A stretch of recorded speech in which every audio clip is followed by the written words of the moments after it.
The Majority Report with Sam Seder, where every day's Casual Friday. That means Monday is Casual Monday, Tuesday, Casual Tuesday, Wednesday, Casual Hump Day, Thursday, Casual Thurs, that's what we call it, and Friday, Casual Shabbat. The Majority Report with Sam Seder.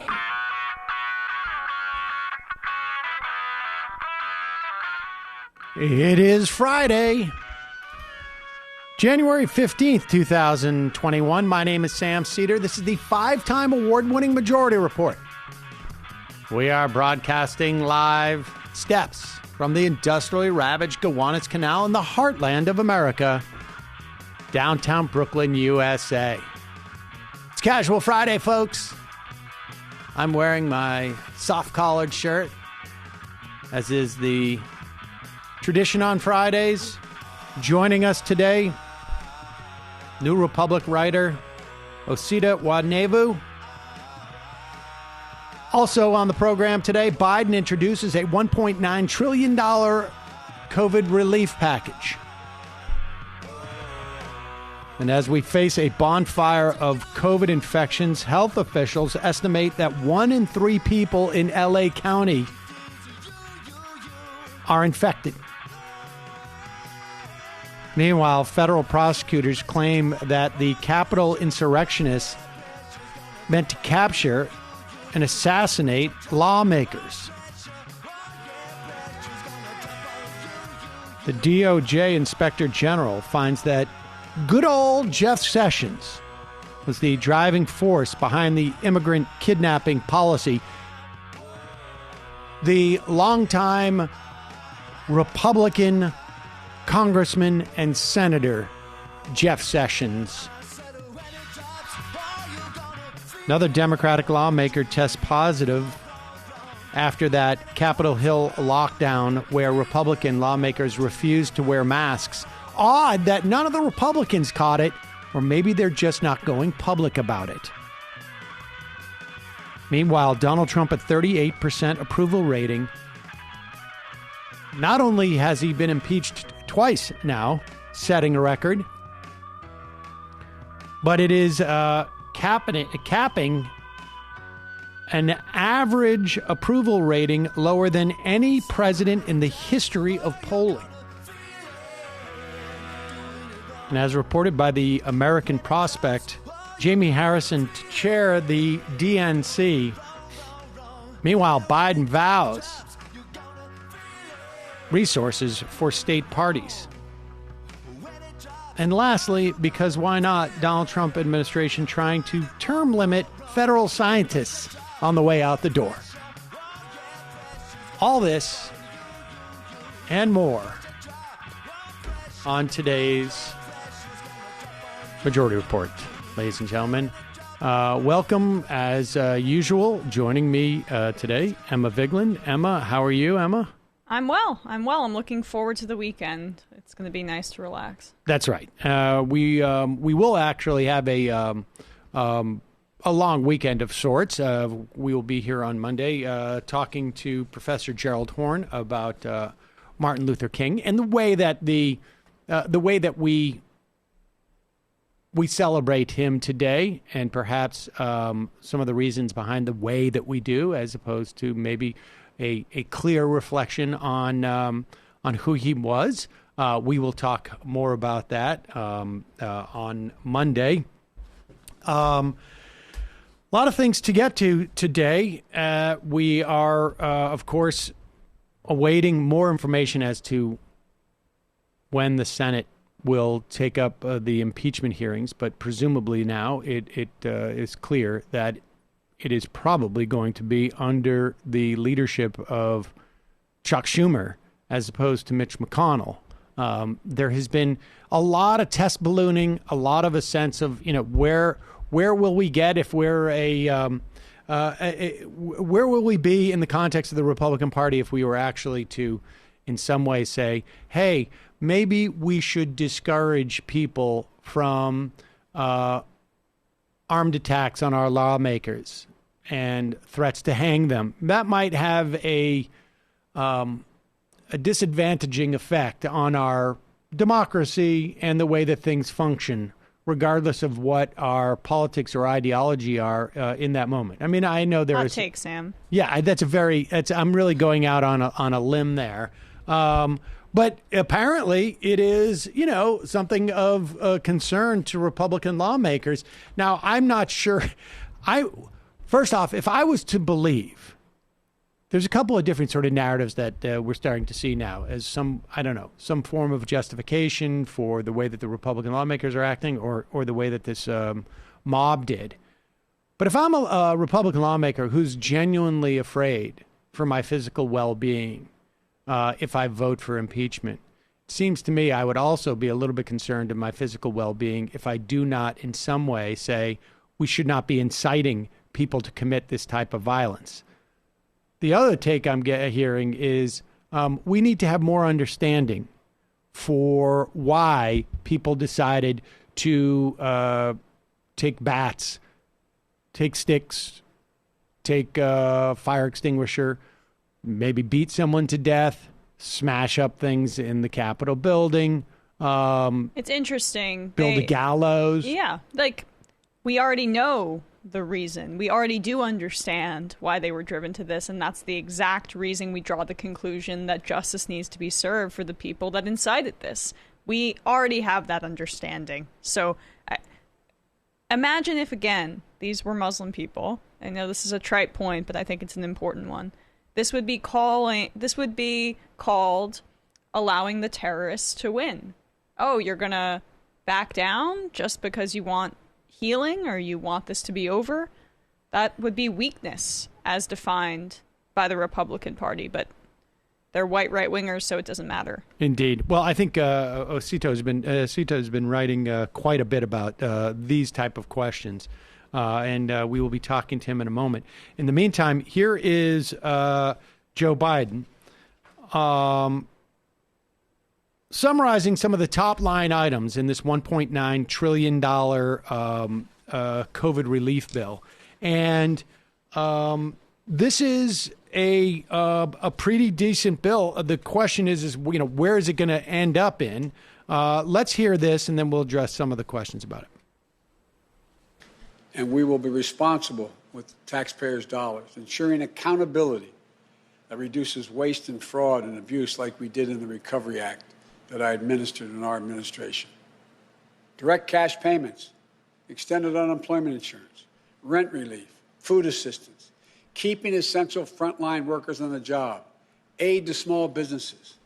These are the key elements to the American Rescue Plan that would lift 12 million Americans out of poverty and cut child poverty in half. That's 5 million children lifted out of poverty if we move. Our plan will reduce poverty in the Black community by 1/3, reduce poverty in the Hispanic community by almost 40%. And it includes much more, like an increase in the minimum wage to at least $15 an hour. People tell me that's going to be hard to pass. Florida just passed it. As divided as that state is, they just passed it. The rest of the country is ready to move as well. It should be a national minimum wage of $15 an hour. No one working 40 hours a week should live below the poverty line. That's what it means. If you work for less than $15 an hour and work 40 hours a week, you're living in poverty. It includes access to affordable child care that will enable parents, particularly women, to get back to work. I look forward to working with members of Congress of both parties to move quickly to get the American Rescue Plan to the American people. And then we can move with equal urgency and bipartisanship to my Build Back Better recovery plan that I will call for next month to generate even more economic growth. We will get more into the details of this plan over the course of the next week or two.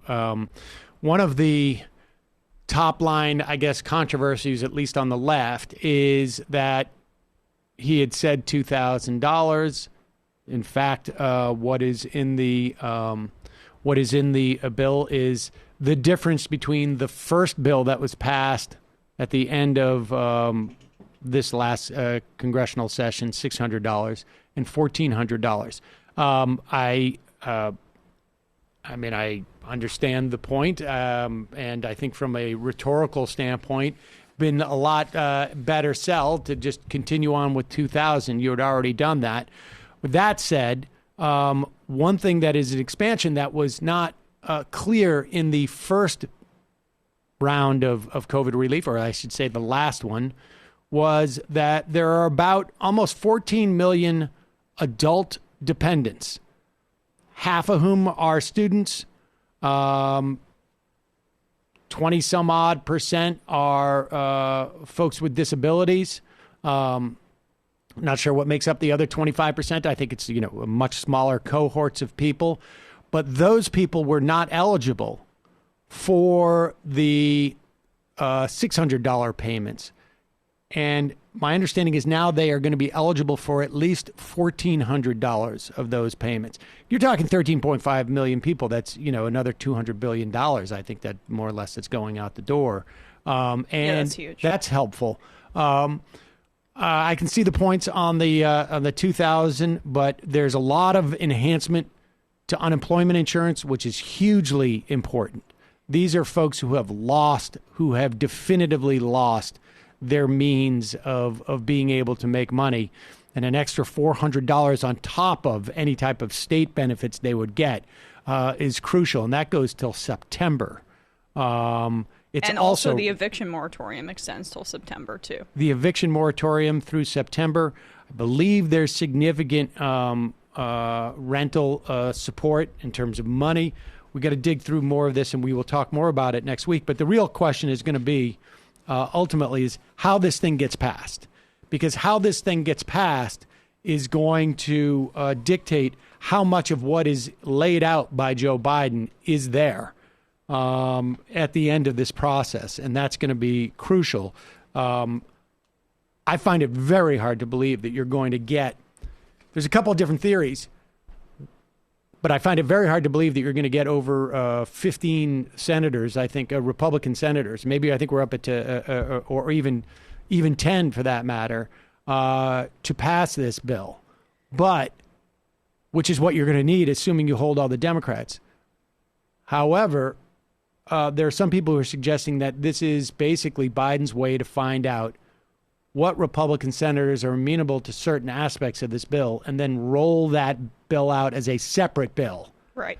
Pass that and then take what's left over and run that through reconciliation. Which is why Chuck Schumer's apparently had pushed Biden to go a little bit bigger. You see the results of this there. The point about the $2,000 checks is I'm more critical of Biden than maybe you are here, because nobody knows the semantics of, you got the $600 and we're going to make up the difference with $1,400. He made a point to say $2,000 checks. That paints Democrats into a corner, and people may not realize that he was kind of weaseling his way around that in the initial, in the Georgia race. So I think it could hurt Democrats, at least marginally. We'll see. All right, we'll take a quick break. When we come back, we'll be talking to Osita Nwanevu in just a moment. Folks, this program today is sponsored by one of my favorite sponsors. I use their product multiple times a week. It is Sunset Lake CBD at sunsetlakecbd.com. These guys started out, they were a dairy farm that was providing dairy for Ben & Jerry's. They still do that, but some of them branched off, and they started growing hemp a couple of years ago. They have great business practices, minimum wage, $15 for everybody who works there. The company is mostly employee-owned. They work with the University of Vermont to practice regenerative agriculture practices, pesticide-free hemp, organic fertilizer hemp. Their practices, both from a business and from an agriculture perspective, are impeccable. On top of that, and perhaps, I don't know if it's more important, but equally important, is that their product is excellent. I'm a big user of the CBD tincture. It helps me go to sleep. There's been a couple of times where things have been particularly stressful during this time where I will I will also take a little a needle drop, but also gummy bears. They have CBD gummy bears, which I tend to stay Those away. are my favorites. They taste so good, but I have a sweet tooth, so I can't start on that, or I'll eat the entire thing, and then I'll just be I'll be a little bit I need to zoned out. limit myself, but I do. It's good. It's like a little sour too. It just totally works for me. Gummy bears are very tasty, actually. Yeah. Maybe a little bit too tasty. Also, I've been using heavily the Anarcha. How do I say that? I don't know. It's CBD. It's a salve with Anarcha. Or I can't. Arnica. Thank you. And the salve is fantastic. I use it for my eczema, but also it's for achy muscles. And they have CBD infused coffee, which is delicious. That's my weekend brew. And Matt is a big advocate of the smokes. Although I have to admit, I've been smoking some of those pre-rolls on occasion and enjoying it. Matt, what's your experience with the smokables? People want to check out the Smalls. It's an interesting little product where it's already removed from the stem, so you just insert it right in your grinder. Easy to grind up little nugs. So check out the Smalls, folks. Folks, head over to sunsetlakecbd.com and use the coupon code LEFTISBEST. One word, left is best. You get 20% off. They're fans of the show. They wanted their coupon code to be left is best. I was like, great. That's a great idea. Left is best. 20% off. Check it out. sunsetlakecbd.com. You will not regret that you did. sunsetlakecbd.com. Also, today's program brought to you by Blinkist. Blinkist is an easy way for you to sit down, or I should say an easy way for you not to have to sit down and learn something. It's for anyone who cares about learning but doesn't have a lot of time. Blinkist takes the key ideas and insights from over 4,000 nonfiction bestsellers in over 27 categories, gathers them together in 15-minute text and audio explainer, or they call them blinks. And it allows you to get into a topic quickly. It allows you to get the main takeaways. Or it's basically just an invitation like, this is a book I want to invest some time in, so I'm going to go buy the full book. Blinkist has even teamed up with popular podcast creators to create blinks for those too, so you can get to the heart of a podcast episode fast. 15 million people are already using Blinkist to broaden their knowledge in 27 nonfiction categories. They got self-improvement, they got management, they got mindfulness, and more. So basically what I do is I've lined a couple of these up on my app, and 8 days to unlocking language, right? So what they do is they have 8 blinks that you listen to.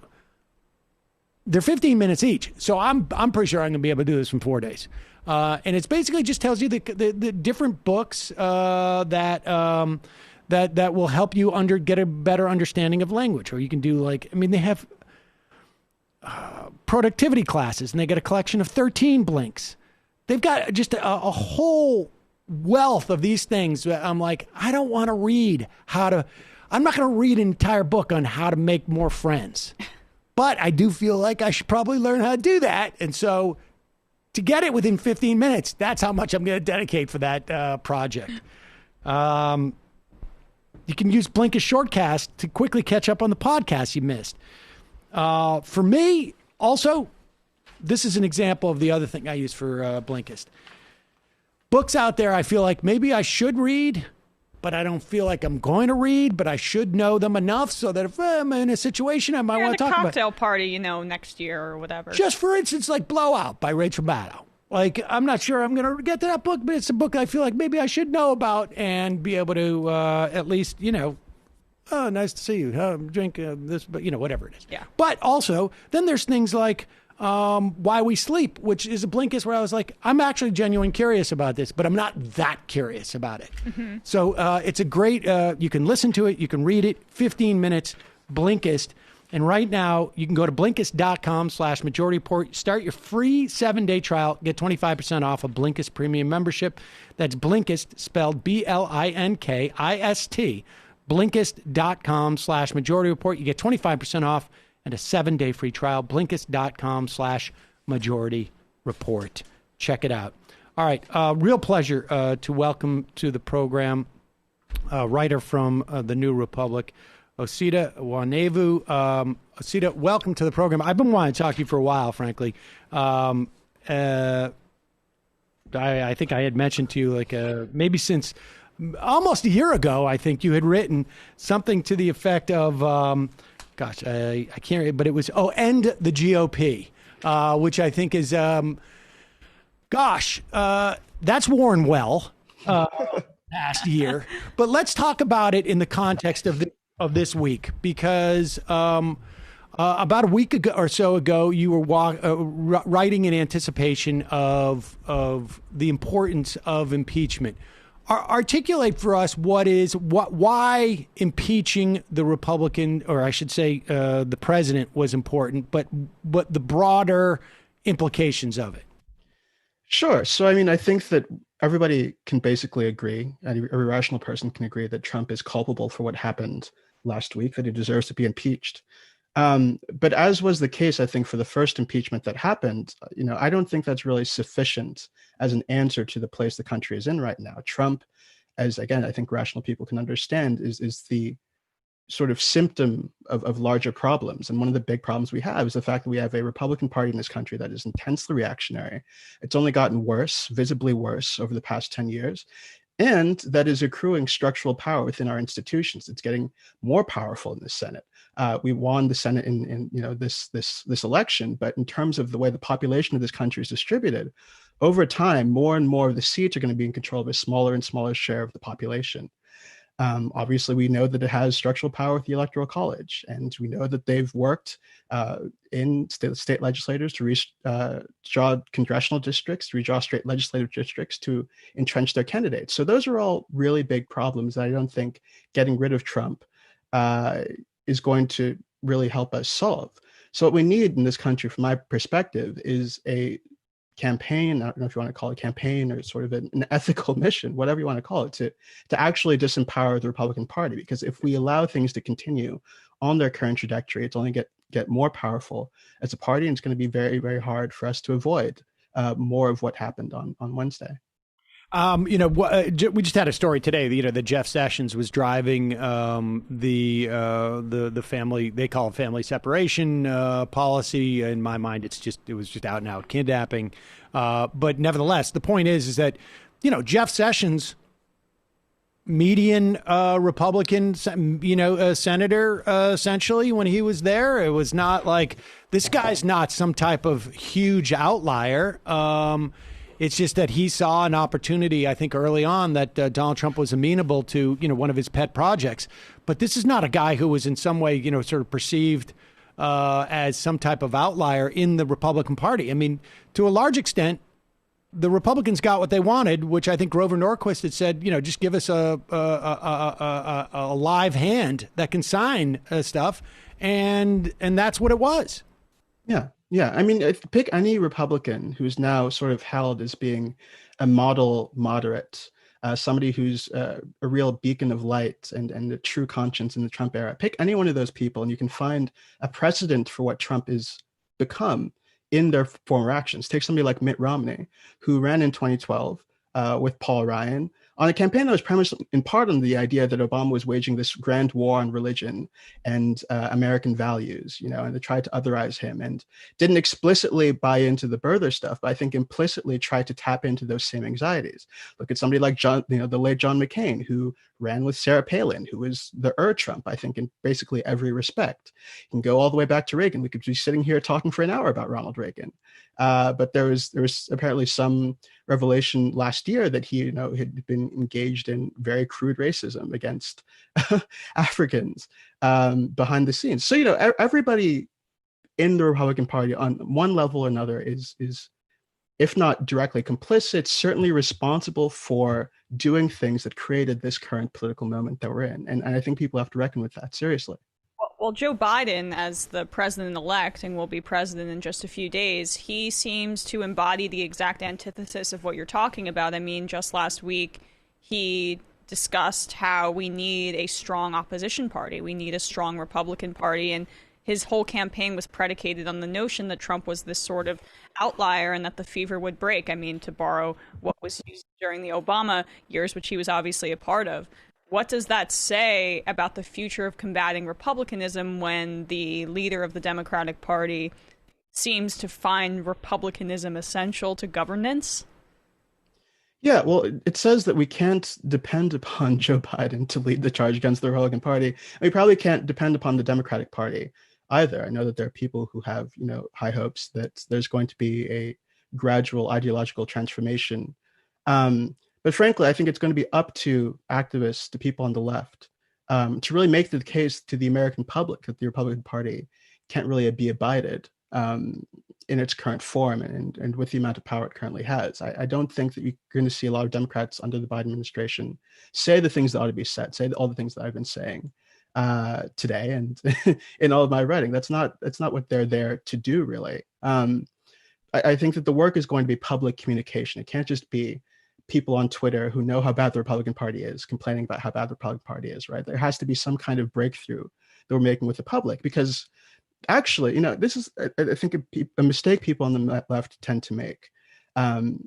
There's this assumption that bipartisanship and compromise are sort of values that are held by elites in American politics that are disconnected from what people out there in the country actually feel. But no, if you look at surveys, Democrats in particular genuinely value bipartisanship. They genuinely think compromise is a good idea, because that's the only model of government that's ever been sort of sold to them. That's a model we've been operating under for the past 30, 40 years. And so somebody has to go out there and tell them the story of what the Republican Party is and how we can do things differently. Somebody has to go out and tell them why the filibuster is bad and why the Senate is bad in its current design. But those aren't really things that we can depend on Democratic politicians who exist within the current system to do for us. That's something that the left has to engage in as a project on its own. Well, see, now this is, and I couldn't agree with you more on that point. I have made that point over and over again, that in many respects, the part of the problem is this desire for compromise that Democrats have. When I say Democrats, I'm talking about people who go and vote for Democrats in elections versus people who go out and vote for Republicans in elections.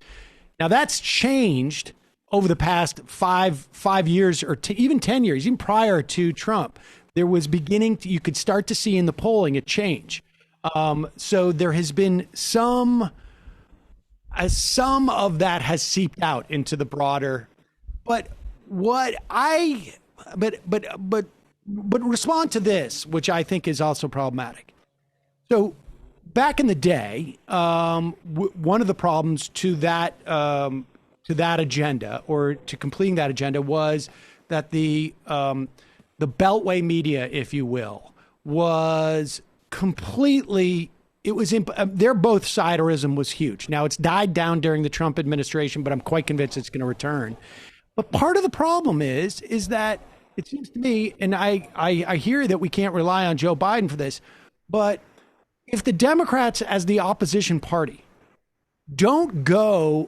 aren't publicly calling out the Republicans for these type of things, it's impossible to imagine that this media is going to do it too, right? Like that was the value to me about impeachment in the first place. It was basically saying, hey, we've been saying this is wrong and this is wrong, but now this is really wrong. We're impeaching them. And then you saw the numbers follow that, because the Democrats were showing, not telling. And then the media could respond with they really think this is bad. How do we break that logjam without an oppositional party that is taking, because presumably, a lot of these people that you're talking about perceive politics as something that happens over there with these two players. And it's like, how can you watch a basketball game, be rooting for your team to win, and your team is just going maybe we shouldn't run up the score. Let's keep this close. Well, it's a loser's mentality. How do you deal with that?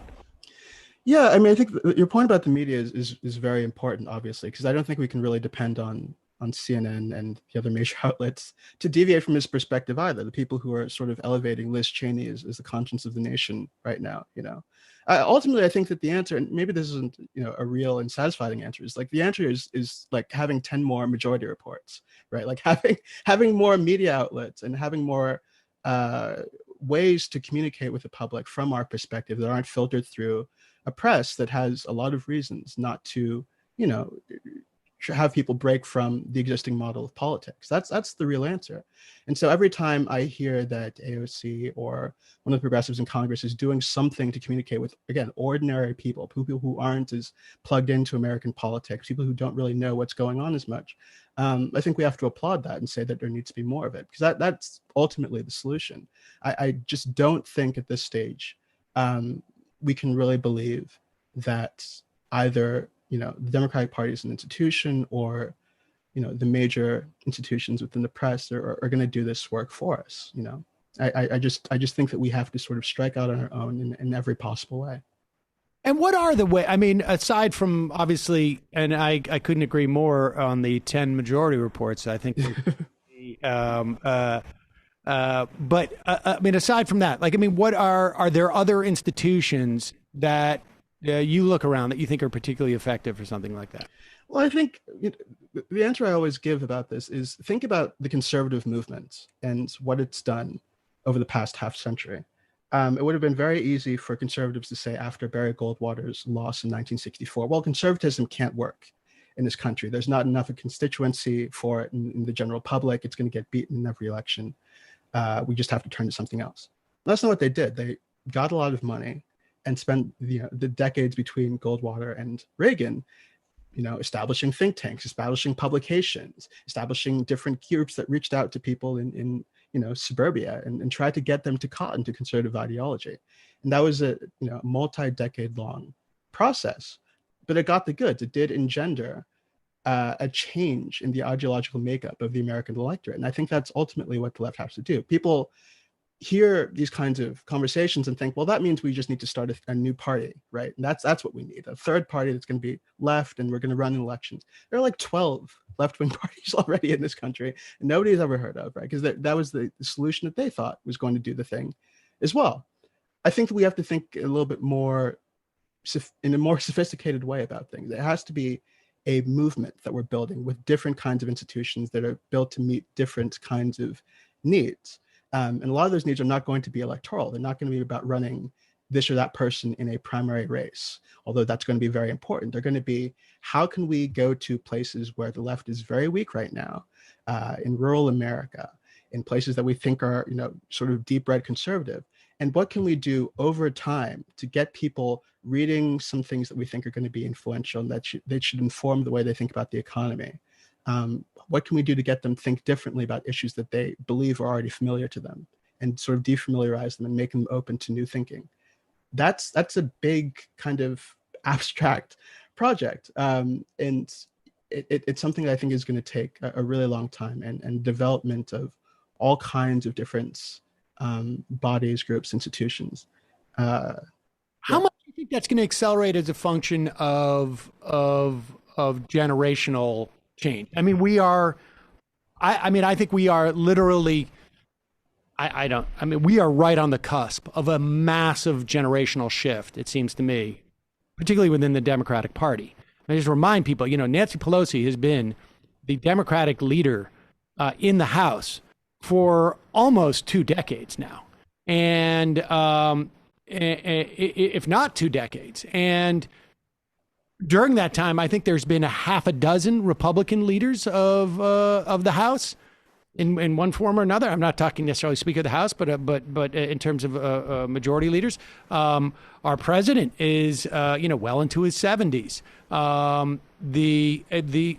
We're about to see a big generational switch from the boomers, and I guess even the silent generation, to the next powerhouse is going to jump over my generation right to the millennials, just because of the sheer numbers of these people.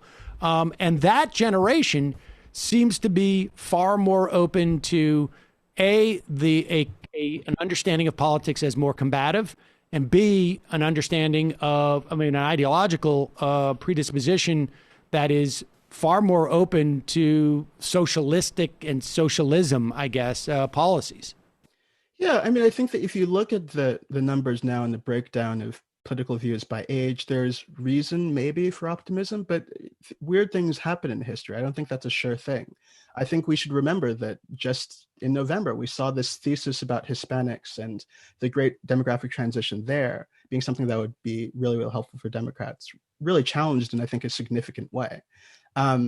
So these different demographic groups, whether we're talking about young people or different racial groups, you know, anything that we see happening there is going to be fixed to this particular moment in time, and there's going to be a potential for change in the future.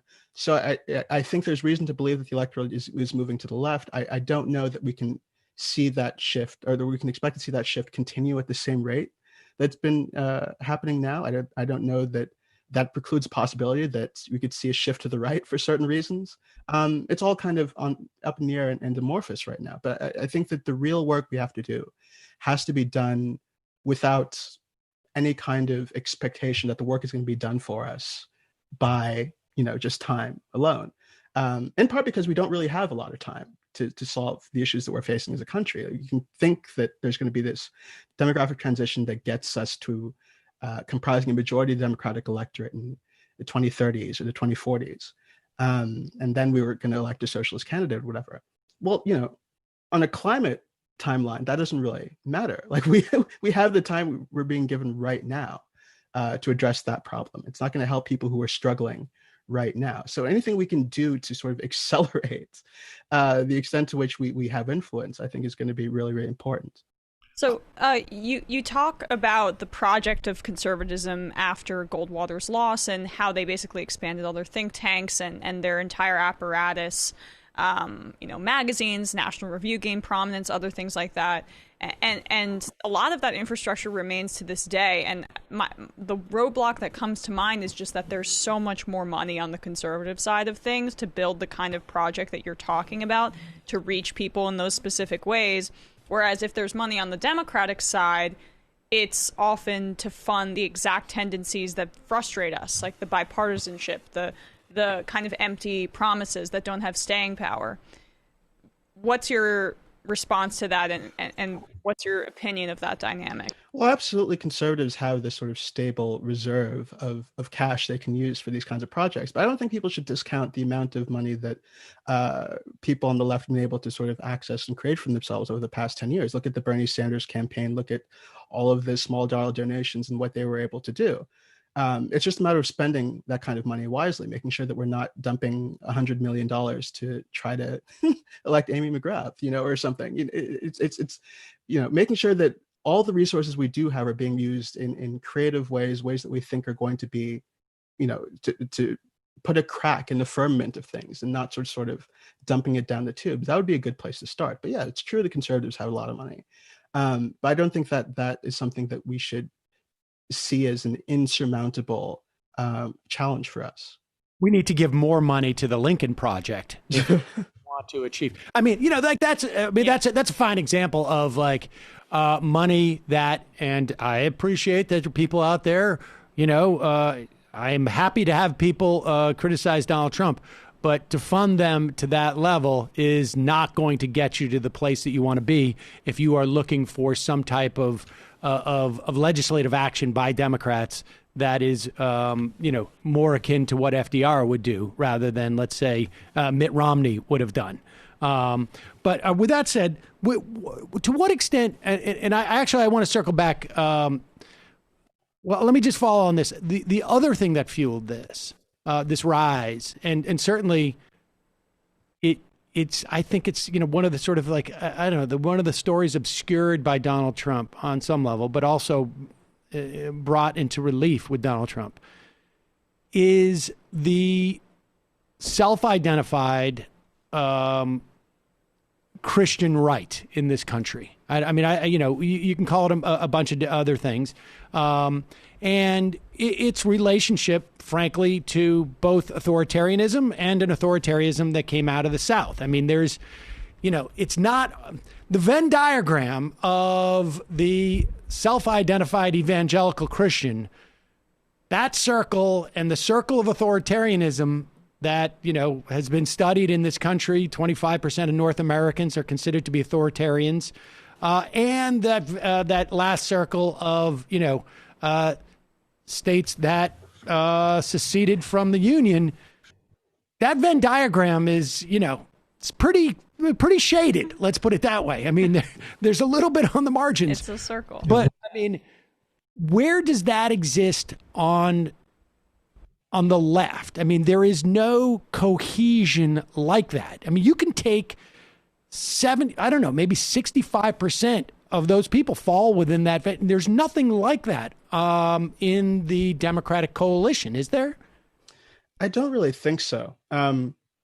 Conservatism has always been, it's been internally contradictory if you look at the ideology, but there's been institutions that kind of bind people together, and the Christian right, obviously, and the churches have been a big part of that. Now we have churches, obviously, as well. The Black church is going to be a huge part of democratic politics, I think, well into the future. But you're right that there's not really much of a binding agent for all of the different constituencies within the Democratic coalition. Beyond, I think, now just sort of the fear of what happens if Republicans take over. Okay, we disagree about X, Y, and Z. We're not very alike in a lot of ways, but look, like the Republican control, or I guess in this presidency, Donald Trump is such a threat that we all have to come together, set that aside, and operate as a unit. When it comes to actually doing constructive policy, that's a problem, right? Because you're not being animated by a specific, total kind of vision that everybody shares for the way the country has to go. I think that you saw the Bernie Sanders campaign, and really him as a political figure, that all of that was kind of an effort to create this, to tell a story about the American economy, who has power and who doesn't. Everybody can relate to, everybody could understand it's true, and that would be, a binding kind of force. Obama was good at this sort of civic nationalism, this kind of telling a story about America that everybody can see themselves in. And that was kind of a binding agent. And Biden is trying to do the same thing, but I think the problems are so deep, and people understand now that they're so deep, that I don't know if he can do that in a really, really compelling way. He's certainly not as gifted as an orator as Obama was. He's not as gifted as a communicator. So we'll see, now over the course of this presidency, how well he's able to succeed in resurrecting that bond. But whether or not he does, I think it's up to the left now to sort of, again, present a different kind of narrative, to present a story that everybody within the coalition can sort of see themselves within and understand is true, and use as an animating force for our political objectives. Substantively speaking, I think the real question is going to be, to what extent did Biden, as a member of the Obama administration, I think this is, and I should say, I'll preface it by saying there's certain limitations as to what we can expect, and I think you certainly have read, I should say written, or I've read of yours, that it would be a mistake for the left to have certain expectations of Biden in terms of who he's going to put into his cabinet and what he's going to do, and not to be mistaken for not to have demands, but also don't kid yourself.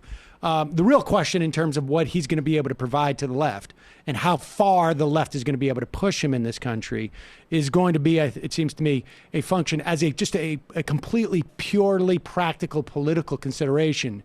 To what extent are they going to make the same mistakes that they claim that they made under the Obama administration, which was to misinterpret or to assume that Republicans were operating in good faith. It's still unclear to me. I think we'll know in a couple, just after this, the whole $1.9 trillion coronavirus relief bill, how savvy they are to what they can really expect from Republicans. And so going forward. But with that said, you touched on this about third parties, and I'm curious as to your perspective, because there is, and this is sort of narrow, but we're talking about the left in this regard, and about the 10 majority reports that are out there. There is a sort of a nascent sections of the, to a large extent, the online left. But if we're talking about communications, we have to recognize that, Twitter may not be real life, but it is real life, A, and B, a lot of media people are on there. And so it shapes some narratives. There is, like, on the online, certain corners of this online, arguably left, there are attacks on like the Squad and the Justice Democrats as being insufficiently committed to, I don't know, certain strategic or tactical maneuvers. Like, give me your take on that. Yeah, I don't think it's wrong to try to, hold people in Congress accountable, whether they're, people who've declared themselves as socialists or people who are sort of ordinary Democrats. I think it makes sense to hold everybody's feet to the fire and make sure that they're keeping the promises that have been made. That's not really an issue for me. I do sort of wonder how useful it is to try to, psychoanalyze these people and do this kind of critique where you're always assuming that there is some kind of ulterior motive in the background that's pulling, puppeteering everything that you're seeing happen. I think that people in the Squad are better in most respects, or in every respect, than the average Democratic member of Congress. But I think that there's going to be places over the course of the next few years where there are going to be legitimate critiques to be made of those people, and there are going to be questions that we're going to have to ask. I just think that we should be sane and not, veer into a kind of emotionality about who they are and what they're doing. That would be my only take. I don't think it's wrong to criticize AOC or to say AOC should be doing this or that, but What do you think about? I mean, just I guess this phenomena of misinformation and of the tendency of, I think that type of critique and that analysis is a function of, the nature of shows like mine on some level, which are, some hybrid between, what we see as television news and like talk radio on some level, where, and some of the worst stuff that we have in this country has come from talk radio. That is good, but some of the worst tendencies that we have are born of this medium. Where do you think all that goes, and how do we deal with that from a just sort of a purely from having a sort of a functioning democracy? Yeah, I just think it's important for us not to be too insular. Going back to what I was talking about before, one of the reasons why talk radio and things that resemble talk radio can be bad is that you're a group of people who are like each other, talking to each other all the time, and not talking to anybody sort of outside of the bubble, and sort of losing your ability to communicate with a person who is not, let's say, on Twitter 18 hours a day. That is where a lot of the neuroses set in. So I think it's important, again, to develop channels of communication that will allow us to talk to people who are not already in our camp, and people who are not really into politics even. I think that's the healthiest way to go about things. A conversation with a normal person who has not been on Twitter, I think I have found to be a very sort of restorative mental practice for myself personally. I think would probably be good for the movement as a whole. What do you think we can expect in terms of like, how do you think this is going to play out with Biden's relief package? Well, it's interesting because I think that what we've seen in the proposal so far is a lot of things that can be done through budget reconciliation, which is a process, a little complicated, but it's a process where you can bypass the filibuster to pass certain kinds of bills that are spending related. A lot of what we saw in the package that Biden proposed can be done through that. But at least one very big thing cannot, and that's the $15 minimum wage. That is something that you have to pass through the conventional legislative process because it's not a spending provision. Has that been established yet? Because I've seen it go both ways. I think we need. I think literally this is one of those things where the parliamentarian of the Senate has to make a ruling on this, right? Because there's an argument that it might drive revenue, but that it may drive revenue, which impacts the budget, but that it's incidental. It really, my understanding is it's almost a function of, and this is how I think that, it's hard for people to sort of to grok on some level. Who gets appointed to the Congressional Budget Office and how they decide to score the implications of the $15 minimum wage, which is ostensibly a nonpartisan position, the CBO is, but just their perspective on what numbers are important could impact that outcome as to whether it can be part of reconciliation or not.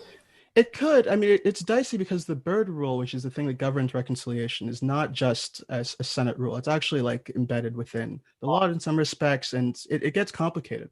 I think that the thing to sort of hold as a guiding principle, though, I think in these kinds of conversations, is that although Democrats should take whatever opportunity is given to them to stretch the rules and push as much through as they can, you don't want to be in a situation where the $15 minimum wage is actually illegal, right? This is something that can be struck down with a lawsuit or some kind of intervention by Republicans, right? You want it to be done as in a way that is unchallengeable as possible. That goes for all the things that Democrats are going to hope that they accomplish over the course of Biden's term. So we'll see. I think that there's going to be a moment of truth on the filibuster, probably fairly soon, whether it's a $15 minimum wage or something else.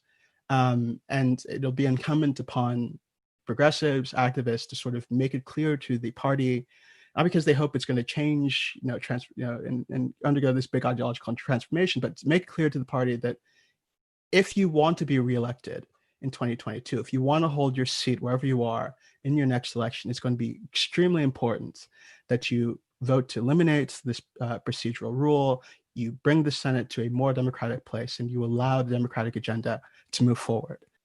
That's the big task. Yeah. I mean, I think that's I guess it's going to come down to that, and I think on some level we're also going to get a sense of whether Biden is if this nod to bipartisanship is a head fake or just a bluff call, essentially. Well, that's my question then is what's your sense of, because Biden is actually seemingly responding to some of that progressive pressure with cabinet appointments that weren't handpicked by Citigroup, for example, when we're talking about the Obama era. And this $1.9 trillion proposal, it does seem to contain some progressive elements. So where do you see that going? Do you see him towing this line?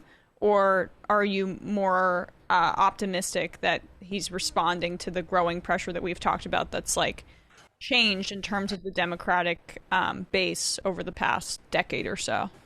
I think that he's been responsive to left pressure and will continue to be responsive to left pressure. The thing is that he's also going to face right pressure, and he's going to respond to that as well, especially once Trump is out as the big bad and Democrats come in. And maybe, once we've passed the coronavirus bill, there's going to be, I think, a lot of pressure from the usual suspects to say, well, okay, you've just spent however many trillion, however much the final package ends up being. Now we have to kind of dial things back. We've given people a lot of money. Let's not let people get used to the idea of the government regularly handing out checks to people who are in need. We can't sustain that. That's, the debt is becoming unsustainable. You saw Hugh Hewitt, I think, today, try to put this line out there. But there's going to be more of that, much more of that.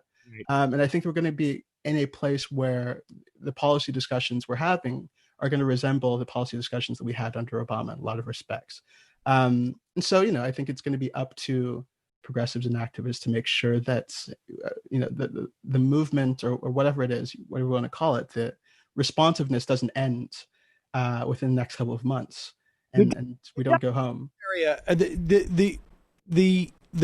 mean, it's going to be fascinating. On some level, I wish, we could jettison 25 years into the future and look back on this moment just from the perspective, I would interview a professor from I don't know what university it would be, and they would come on. They've written a book on the very question as to whether the deficit hysteria comes back right now, because that's going to be a huge tell about our political society, it seems to me. This was such a monumental pillar of the Republican Party's over the past, rhetoric over the past 25 years.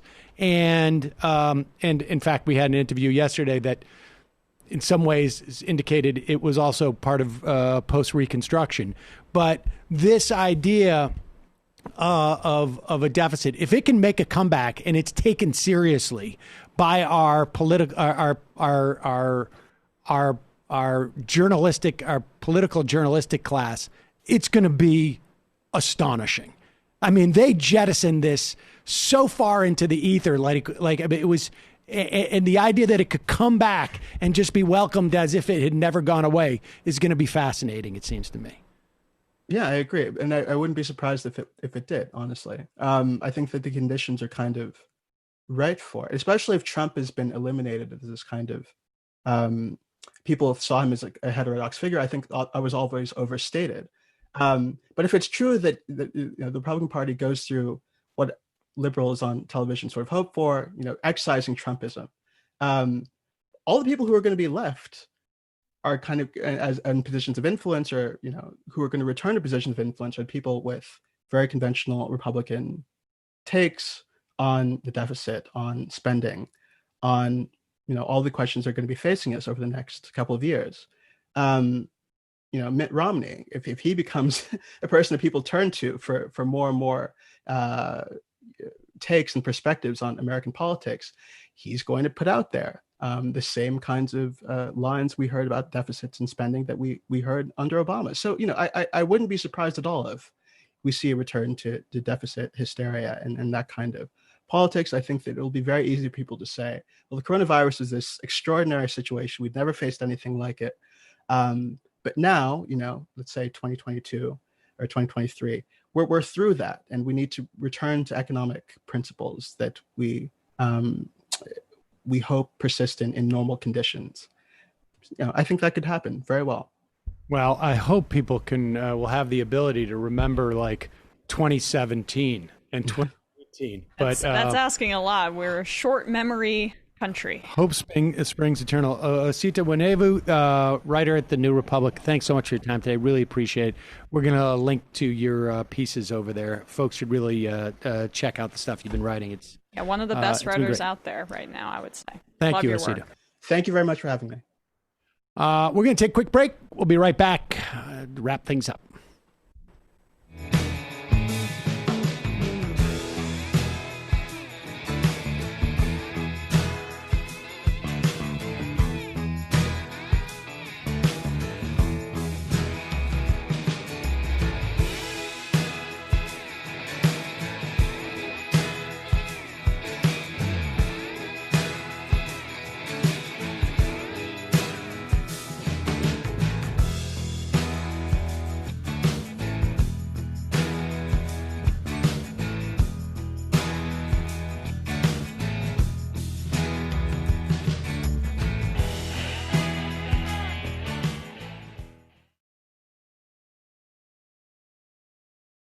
Mute Sam. Sorry about that. We're back.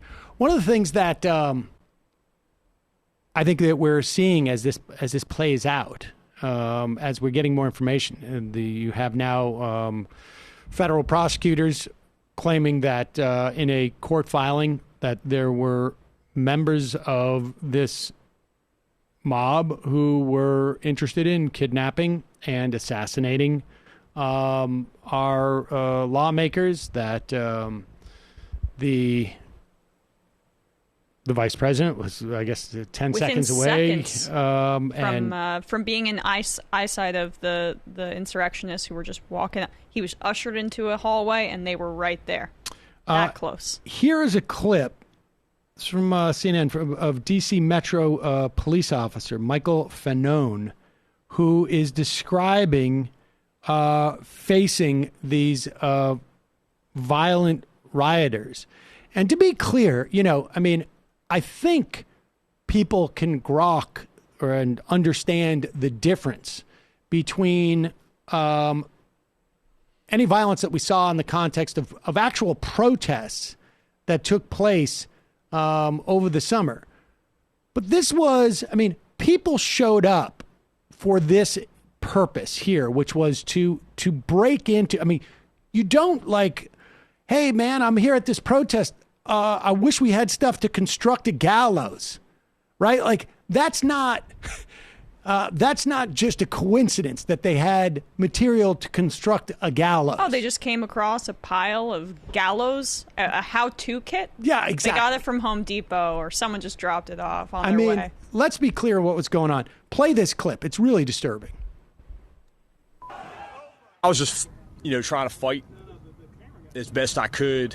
I remember, guys were stripping me of my gear. These are rioters, pulling my badge off my chest. They ripped my radio off my vest, started pulling ammunition magazines from their holder on my belt. And then some guys started getting a hold of my gun, and they were screaming out, kill him with his own gun. At that point, it was just like self-preservation. How do I survive this situation? And I thought about, using deadly force. I thought about shooting people. And then I just came to the conclusion that, if I was to do that, I might get a few, but I'm not going to take everybody, and they'll probably take my gun away from me, and that would definitely give them the justification that they were looking for to kill me if they already didn't have made that up in their minds. So the other option I thought of was, try to appeal to somebody's humanity. And I just remember yelling out that I have kids, and it seemed to work.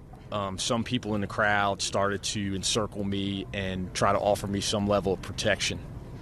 And they gave, that provided me with enough time, or other officers, specifically my partner, Jimmy Albright, enough time to get to me and get me the hell out of there and back into the west front of the Capitol. A lot of people have asked me, my thoughts on the individuals in the crowd that, that helped me or try to offer some assistance. And I think kind of the conclusion I've come to is thank you, but you for being there. Wow. Well, that's a guy who went through a fairly terrifying... Not much respect for cops in that crowd. Yeah, very surprising turnaround. Very surprising turnaround. I still remember the days. I'm old enough to remember where it was an incredible inciting and violent attack on American values to take a knee during the national anthem. And now you're probably too young to remember that. That was a long time ago. It's ancient history. I read about it in school, I think. Yeah. Folks, that's it for us today. We will be back next week. In the meantime, we will see you then. For those of you sticking around on this casual Friday, we will see you now. There's a chance, Brendan, what's the status of our special guest today? They're here. You're here. Okay. Excellent. All right. Well, then I can actually introduce them. Right? Should I admit them now, or? Yeah. Why not? We'll do it in the first half. Let's bring these guys on. Folks, we've had these guys on before, right? When was it? It was a long time ago. Maybe it was 4 years ago. Was it, guys? Brendan? I think it was the primary. It was before Brendan, so it must have been the 2016 primaries. They're still at it. Folks, we have the Good Liars on the program. Jason and Davram are here. Are they here? Can we bring them in? Oh, I thought they were together. Oh. They're connected now. This is really this is good stuff, folks. Well, let's play a clip. Let's play a clip. Do you have the clip of the thing with oh gosh, here we go. Jason and Davram, Good Liars. Welcome, guys. Thanks for joining us. Hey, thanks so much for having us. So you've been at this now for 4.5 years. Have you guys ever leave the campaign trail? Well, I don't think the campaign ever really ended for Donald Trump. So he just about a month into taking office, he kept campaigning. So we felt like we had to stay on the campaign trail the whole time too. So as our service, I'm trying to pull up the clip I saw today that I think it's a trailer for your movie, and I want to get into that. Oh, here it is. Let's see if I can get these guys to play it. Here we go. And I want you to just set the scene. And not the Helen Mirren movie. Yes. No. That has been. Although I never got around to seeing it, so if we've got to play and watch it real quick. There's an S on the end. Yeah. So, do you guys? We're going to play this clip, and I want you guys to basically narrate it for us. It is. I take it that you're.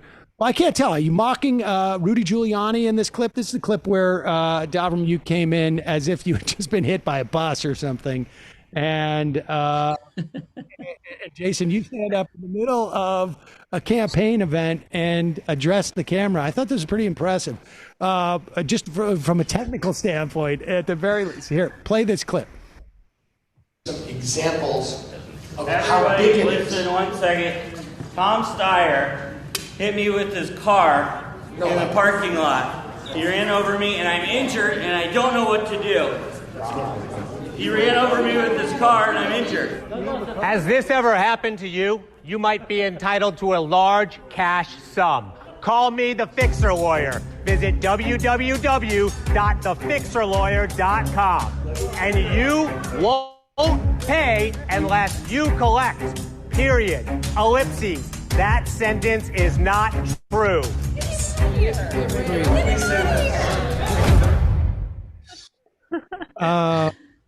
I love how you were just waiting in the wings for your moment. The best part is, we just walk us through this, but Tom Steyer is sitting there. He is so completely flummoxed.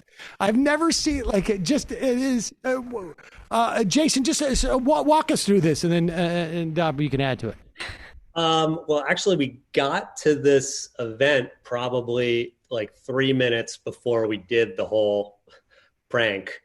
And Tom Steyer was a pretty good sport about everything. And he was very, very confused. And then after this clip, I go up to him at where it ends. I go up and I'm like, hey, you're a billionaire. Let's make a deal. Just give my client $1 million and we'll call it a day here. And then one of his supporters actually gets up and tries to hit me in my groin region, which I thought was very surprising at a Tom Steyer event of all places. Aggressive to go there first. Like, you'd think that's like... Right, that's usually a last resort type of move. Yeah, it's not an offensive move usually, at least from what I've seen in pro wrestling. I don't really know the real world. What was... From your perspective, one of the things I thought that was great about it was just this whole scene is playing out, and it's almost the fact that politicians on stage is almost incidental to what is going on. Right. In our film that we're still working on, our characters, it might sound a little convoluted, but we have decided that the best way to get money to fund our trip across the country is to try and get a bunch of money from Tom Steyer. So we kind of placed these politicians in the narrative of the film, and this is one of the crazier ones, one of the harder ones to explain probably. But our characters really believe we're going to embezzle him out of $1 million right then and there, and it doesn't work out, and we move on, and we end up interacting with other candidates and people involved. So give me a sense of just the scope of the movie. Is it just during the Democratic primaries, or what is the scope of it? Did you go to Trump rallies this time around? We did. It actually, it started we had a film written, and then COVID happened, and we had to we stopped shooting it, and we were like, are we even going to do anything? It was supposed to take place all the way up into the election. And then around August, we were like, I think we can go out and shoot safely right now. at least not put other people in danger, because most of what we had to shoot was with Trump supporters. And so we went and we kept filming, and it is a work in progress right now where we were in the Capitol, so some of that might we weren't in the Capitol. We weren't in the Capitol. I should say that. We didn't commit any federal crimes, but we were there witnessing what happened last week. So some of that is going to make it in whatever makes sense. But to answer your question, the second half of the movie is when COVID hits and the primaries are over, and then the rest of it is kind of a little more about Trump and COVID and what's going on right now. So we kind of pivot after we interact with all these Democrats. I want to hear a little bit more about that, and I also want to hear about how you were not in the Capitol. This is like an interview with Brandon Strzok. Like saying I am not a crook. Now everyone's going to think that they actually were. I know. This is gonna be like in the while I'm on the witness stand, they're gonna play this clip. Yeah. Well, what did you mean right there, Mr. This was a real gotcha, even though it wasn't supposed to be. Now it is. I was in the Capitol. You've got a problem. But let me just ask you, just like broadly in terms of your. I mean, the whole thing reminds me. I don't know if you guys ever saw Medium Cool and know Haskell Wexler. All right. Yep.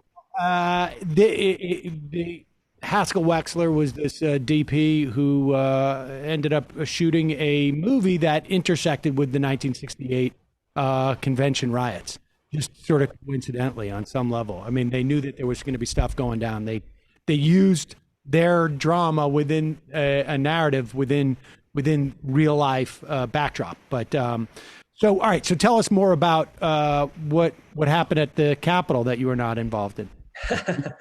Well, we went there to kind of talk to people. We knew, I guess, unlike law enforcement, that this was going to be a crazy event, maybe get out of hand. We just decided we wanted to interview people before and while Trump was speaking, to get a sense of the types of people who were there. And then we thought this could get a little dicey. We should probably get out of town. And on our way out of town, we're passing this incredible crowd of people walking from where Trump had spoken to the Capitol.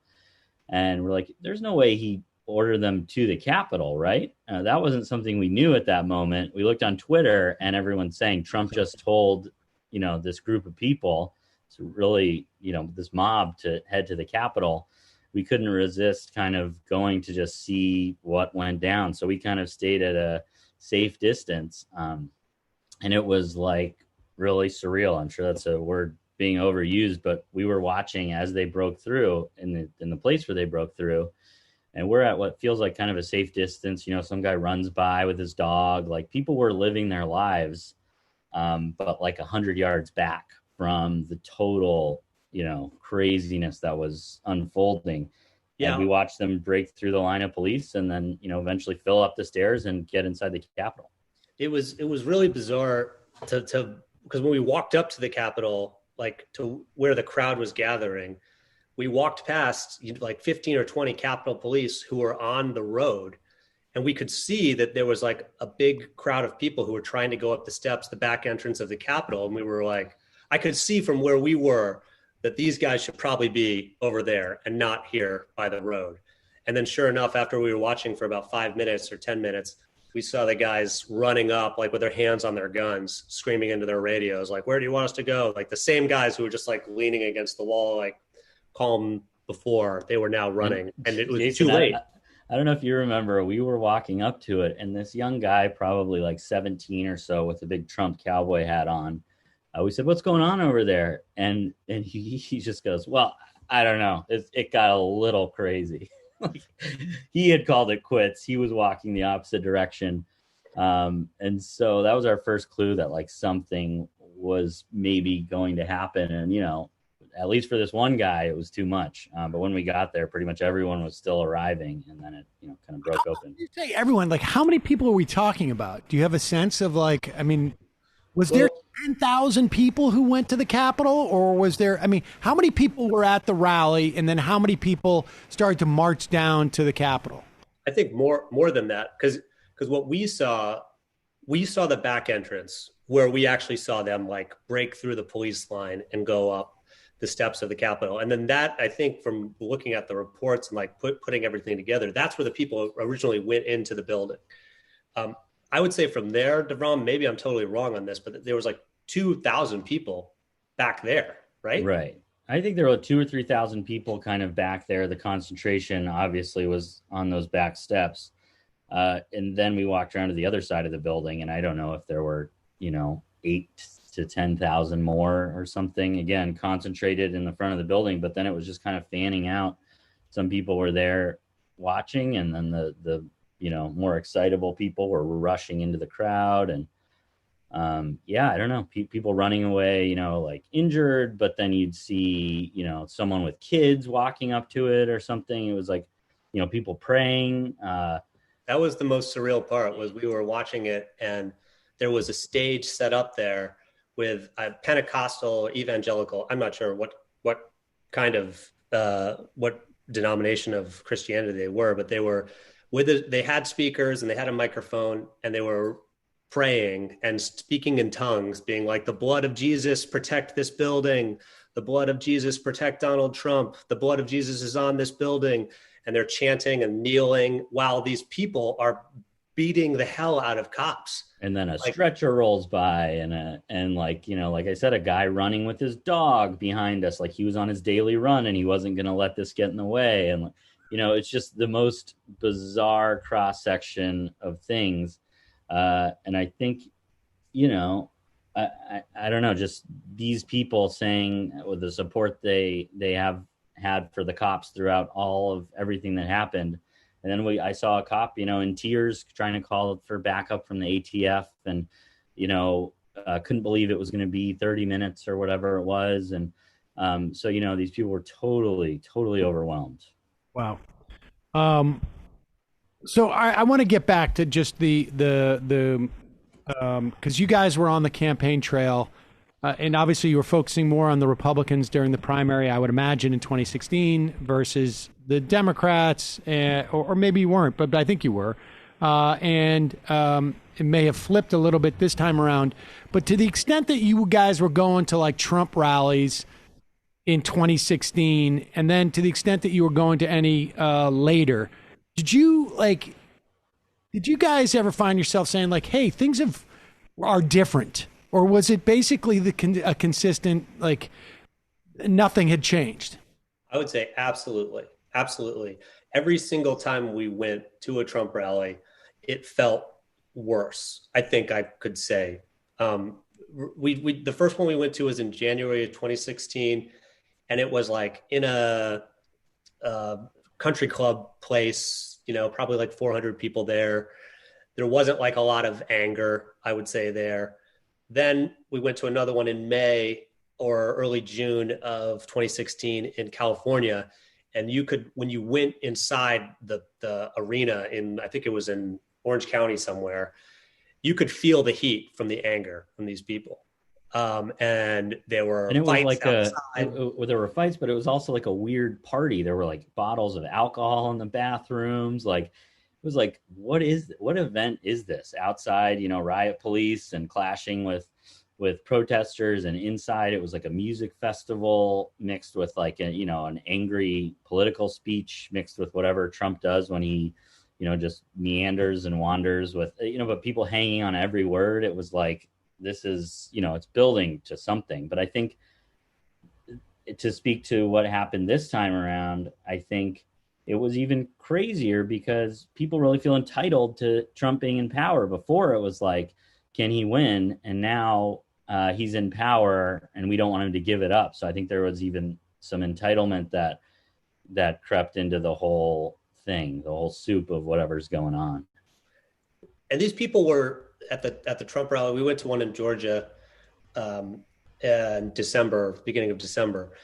And the talk, the violence was not at all surprising, I don't think, to either one of us. We didn't think they were going to storm the Capitol, but these people really believe that the election was stolen, and they really believe that Donald Trump is telling them to rise up in the same way of a civil war. Like everyone was saying 1776, Revolutionary War. And right, they were saying they would say civil war, but then they were saying 1776, like this is our battle. This is like our Independence Day. So, and not just generally speaking, you've got to rise up and take this country back, but in the days before January 6th, it crystallized into January 6th is the day you rise up and take the country back, which I think obviously takes a dangerous situation and makes it even more volatile like it did. It was today that this had to be done. What about Q? Did you like you guys probably, more than, because I would imagine that you guys are as well situated as any sort of like political reporter in the country to have witnessed the rise of Q, like on the ground, as it were. Yeah, we definitely noticed. We went, I think it was in July or August, we went to a Trump event in Old Forge, Pennsylvania, which was literally just his motorcade driving by, and there was thousands of people on the side of the road. And we saw lots of QAnon signs and shirts, and we talked to some people. But now what you see is all of these QAnon conspiracy theories are the mainstream. It is the mainstream. The things that Sidney Powell and Donald Trump were talking about are the mainstream. Those are the conspiracy theories that the president is talking about, that he believes this is what happened in the 2020 election. They come from the message boards, and they literally come from these conspiracy theorists. So the growth was scary, because it used to be like we would talk to some people that didn't know who QAnon was. When people would come up to us, a couple people came up to us and just like grabbed the microphone and were like, well, we go one, we go all, in last week. So it was scary. And that is a point in our movie. We do reveal who QAnon is in the movie. It's part of our story, but don't spoil that, for God's sake. Don't spoil that. But I guess what I'm curious about is, like, could you guys track it? Like, I mean, how, like, at one point, I mean, it feels like it's an hour. I mean, a year on both ends of that presidency that you guys were going to these rallies. At least maybe you went some in between. But like, could you say like, wow, when we 3 years ago or something, no Q people, or at the beginning of this, 10%, and now it's like 85%. I mean, was it that clear in terms of its growth? I don't think definitely. Well, a couple of years ago, we were talking about it like, should we do something involving Q? And it was like, what is this again? We got to look into this so we know enough to talk to other people about it. That was only 2 years ago. And now I would say the majority of people, if you go to these events, know of Q, and I don't know, 20, 30% are like psyched if you bring it up. So I think that's a total change. And that was 2 years ago. But how many people, I feel like there's so many Trump supporters who have this very amorphous view of what Q is. Like, it means one thing to one person and another thing to another. Like, the general overview is that it's some person leaking information from within the deep state about Trump. But, I mean, is it all about pedophilia? Is that really what it comes down to when you get into the nitty gritty of it with Trump supporters? I think that's how a lot of people got red pilled and got like put onto Q, is through the Save the Children stuff that you'll see on Facebook. And it's like, we need to save the children. There's child sex trafficking going on. And of course, anybody who hears that is like, that's bad. I don't want that to happen. And then they get radicalized when they're like, it turns from that to like, and it's also this like global cabal of pedophiles who control everything and drink children's blood. That is literally the conspiracy, that you go from like something very reasonable to something that is completely insane, but people can be radicalized in a week, which is crazy, through these YouTube videos and stuff. And once you believe that, where's the barrier to anything else? So saying the election was stolen and talking to all these people who believe the same thing, I don't think is a stretch at all. So I feel like it ended up being like this catch-all for whatever you want to say and try and spread. The Q crowd is going to be open to it. But the thing I think is that's scariest about it is that now we've talked to some people that believe the conspiracy theories but don't know who Q is.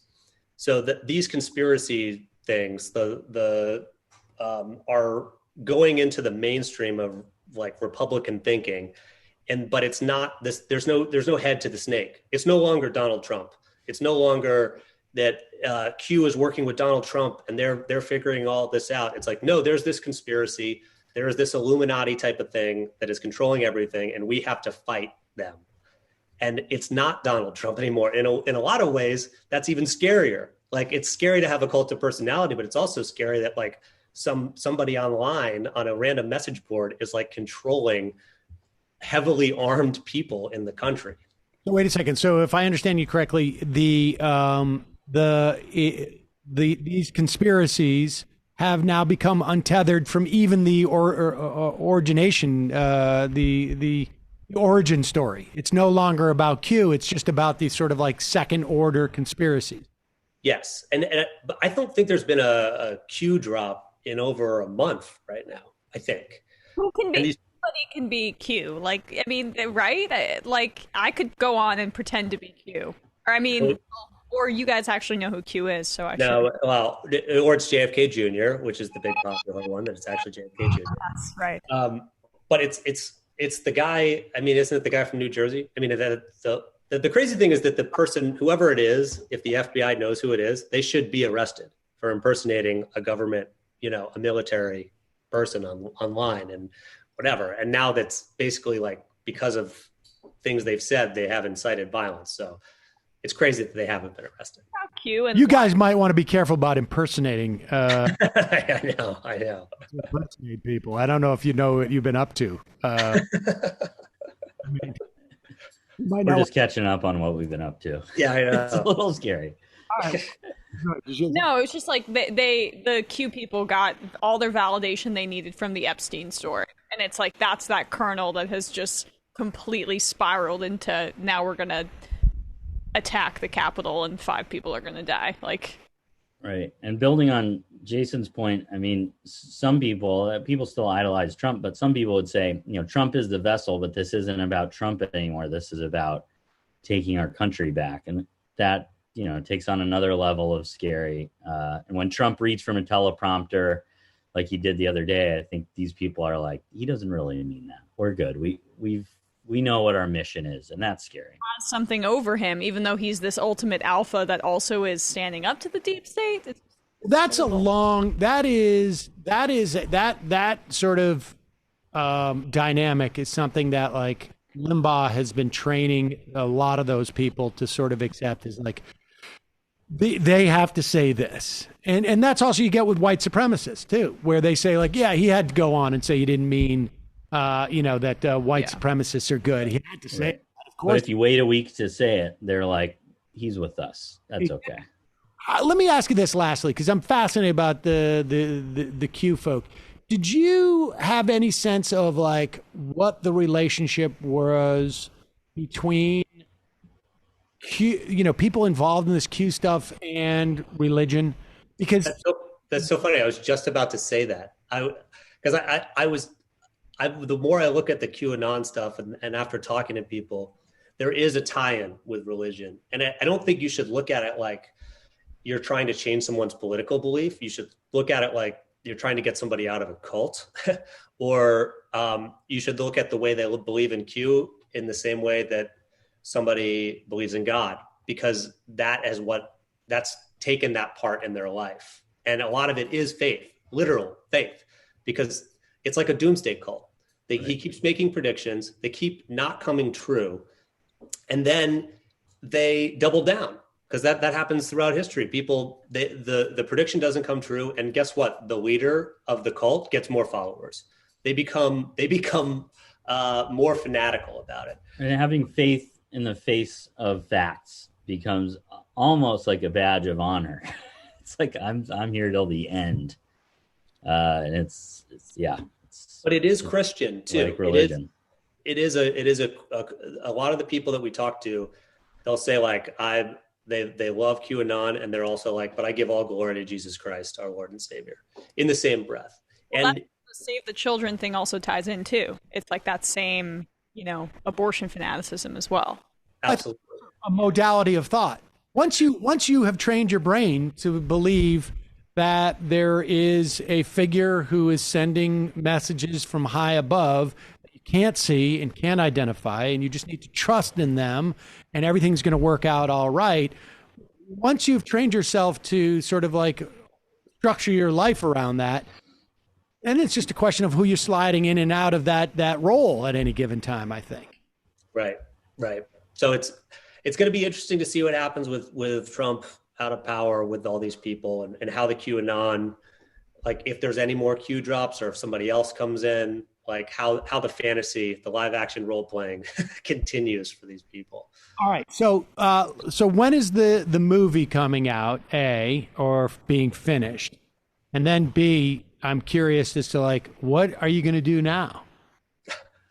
We were just talking earlier today about that. It's like, oh, Trump's out of office. What are you going to do? It's like, things are more messed up now than they've ever been. And the crazy part is that it's not Trump. It's not this just big, bad boogeyman. Like, we've got a lot of stuff to figure out as a country, and hopefully we can do that in a funny way. But like, the craziness has not stopped because of Trump. It is not as, centered on one person, but there's still craziness. So are you guys just like looking to see who the person's going to sort of like rise out of the ashes for this? Or are you going to continue to follow Trump? Or are you not even thinking about that? You just finish this up and then we'll. Well, for the movie, you can get sneak peek of it on our Patreon right now if you want to see some parts of it, and a rough put together of some of the stuff of it. But that's kind of evolving with what's happening and how it's going to end. Looking at some of the footage we have, we're going to figure that out for that project. But then for us, we're just going to go where the wind blows us. As far as things will emerge as they always do. It's hard to predict, but then as things unfold, it becomes very clear when we are like, oh, we got to go there. Talk to those people. Well, Jason, Davram, the Good Liars, folks can find you guys at the Good Liars on Twitter, and your Patreon is what? Patreon.com/thegoodliars. Patreon.com/thegoodliars. Thanks so much for coming on, guys. Really Thanks, guys. Enjoy your work. Thank you. All right, folks. I guess we're going to head to the fun half. I guess so. Yeah, we'll take some phone calls, maybe. I don't know. Fridays are always tricky, and but we will definitely take some IMs. And just a reminder, it is your support that makes the show possible. You can become a member at jointhemajority.report.com. Jointhemajority.report.com. You support the free show, and then you get extra content every day. Oh, and check this out. Brendan, pull up Matt, pull up shop.majorityreportradio.com. Let's show people the new swag. Okay, wow. There's that. The long sleeve, left is best t-shirt with a huge committee. We finally decided to do the logo on the arm. You can see left is best right in front there. There it is. I like that decision. Yeah. It was going to be on the cuff. We weren't sure. All right, go back. Oh, yeah, there you go. Decorated? Is that what it says? Yeah. Why don't you say printed? I'd say you don't want to mess with these. They're, the union rules. So. All right, decorated in Union Shop. This is American made, U.S. made, and Union made. Here is the gray Whispering Sam beanie. And what's the Whispering Sam part? That right there? They didn't put. You can't right see. Over their ear. You can't see the. Oh, I see. So I'm whispering into your ear. But from the side, you can see the whole face. Yeah, well, we can't see that part. Well, I don't know if I would have done it that way, but that's all right. That beanie is great. And then look down here, though. There's another beanie. Wait, where's the black beanie?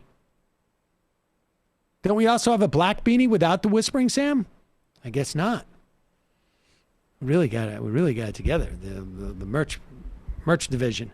But there it is, shop.majorityreportradio.com. Also, AM Quickie, amquickie.com. 7 minutes of headline news in the morning. You can check it out. Tune in to Nomi's show today.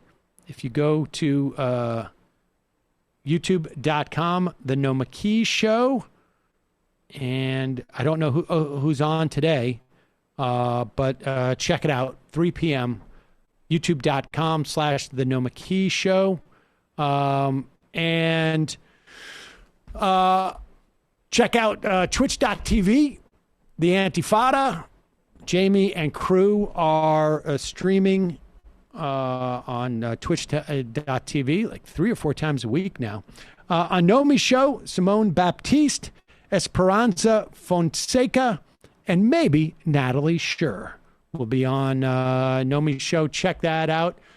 Don't forget the Antifada. And Matt, what's happening in the Matt Leck media universe? Check out last night's episode of Left Reckoning on YouTube with Daniel Bessner. We went deep into his foreign policy and what to expect from that. So patreon.com/Left Reckoning. We also did a post game last night. Nice. You sound great, Matt, today. It cleared up basically early evening. There we go. What's that, the internet? Yeah, well, we couldn't hear Matt yesterday. It was sad. Very frustrating. All right, folks. 646-257-3920. See you in the fun half. In for it. All right, folks. 646-257-3920. See you in the fun half. Are you ready?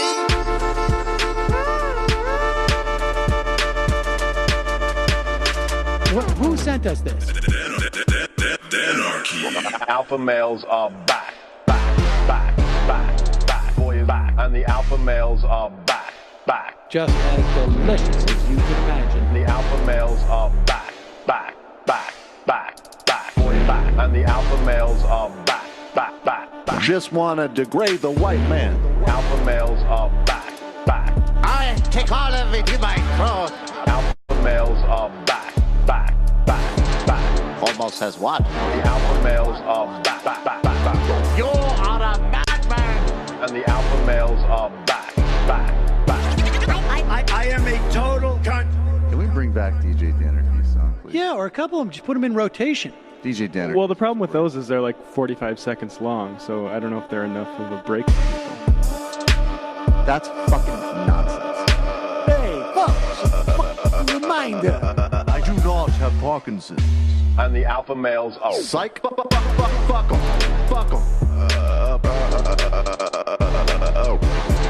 Almost has what? What?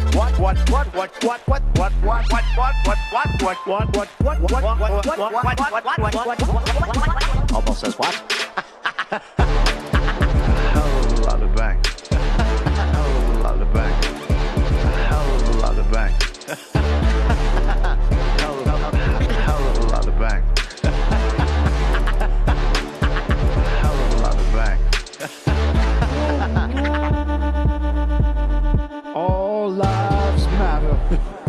Have you tried doing an impression on a college campus? I think that there's no reason why reasonable people across the divide can't all agree with this. Psych. And the alpha males are back. And the Africans are black African. And the alpha males are back. And the Africans are black. See Donald Trump out there, doesn't a little part of you think that America deserves to be taken over by jihadists?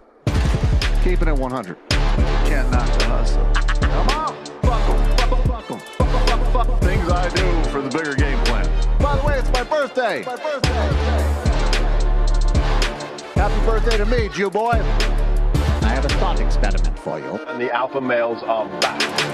Africans are black. Alpha males are back. Africans are black. Come on! Come on! Someone needs to pay the price for blasphemy around here. I am a total pussy.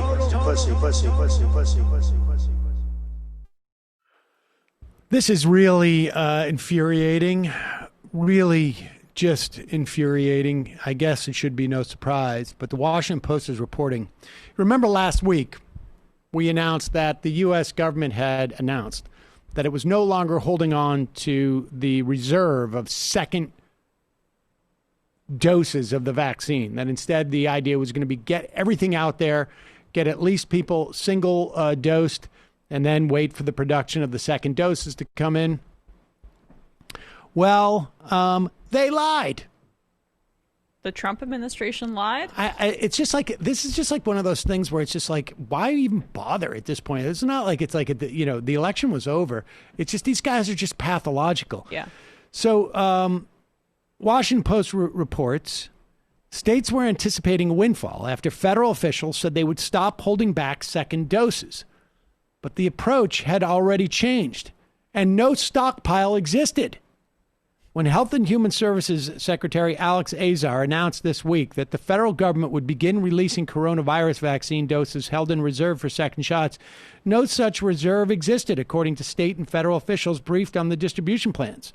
The Trump administration had already begun shipping out what was available beginning at the end of December, taking second doses directly off the manufacturing line. I mean, it was just always about marketing for the Trump campaign. They wanted to appear like they were... The campaign was over. It doesn't These matter, guys are psychopaths. No, but they behave as if they're a part of Trump Inc. Like, they behave as if they are in a PR firm of a shittily run company. That's the exact way that they govern. It really is like Trump essentially. The fish rots from the head down. It's never been more true than in, like, the way that the Trump ilk operate with bureaucracy. And it's not just standard conservatism. It's that exact dynamic of marketing.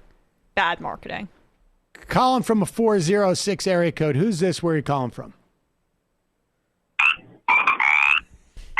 Wow, they really get in there quick. I know.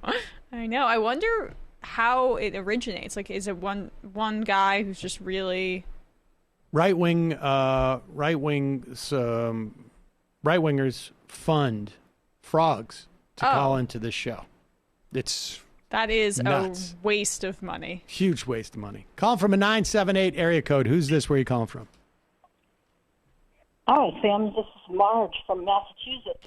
Marge, your phone's not very good. What's on your mind? Can you whatever you? I'm sorry. I made sure I took the speakerphone off. I'm trying to follow the rules. Is this any better?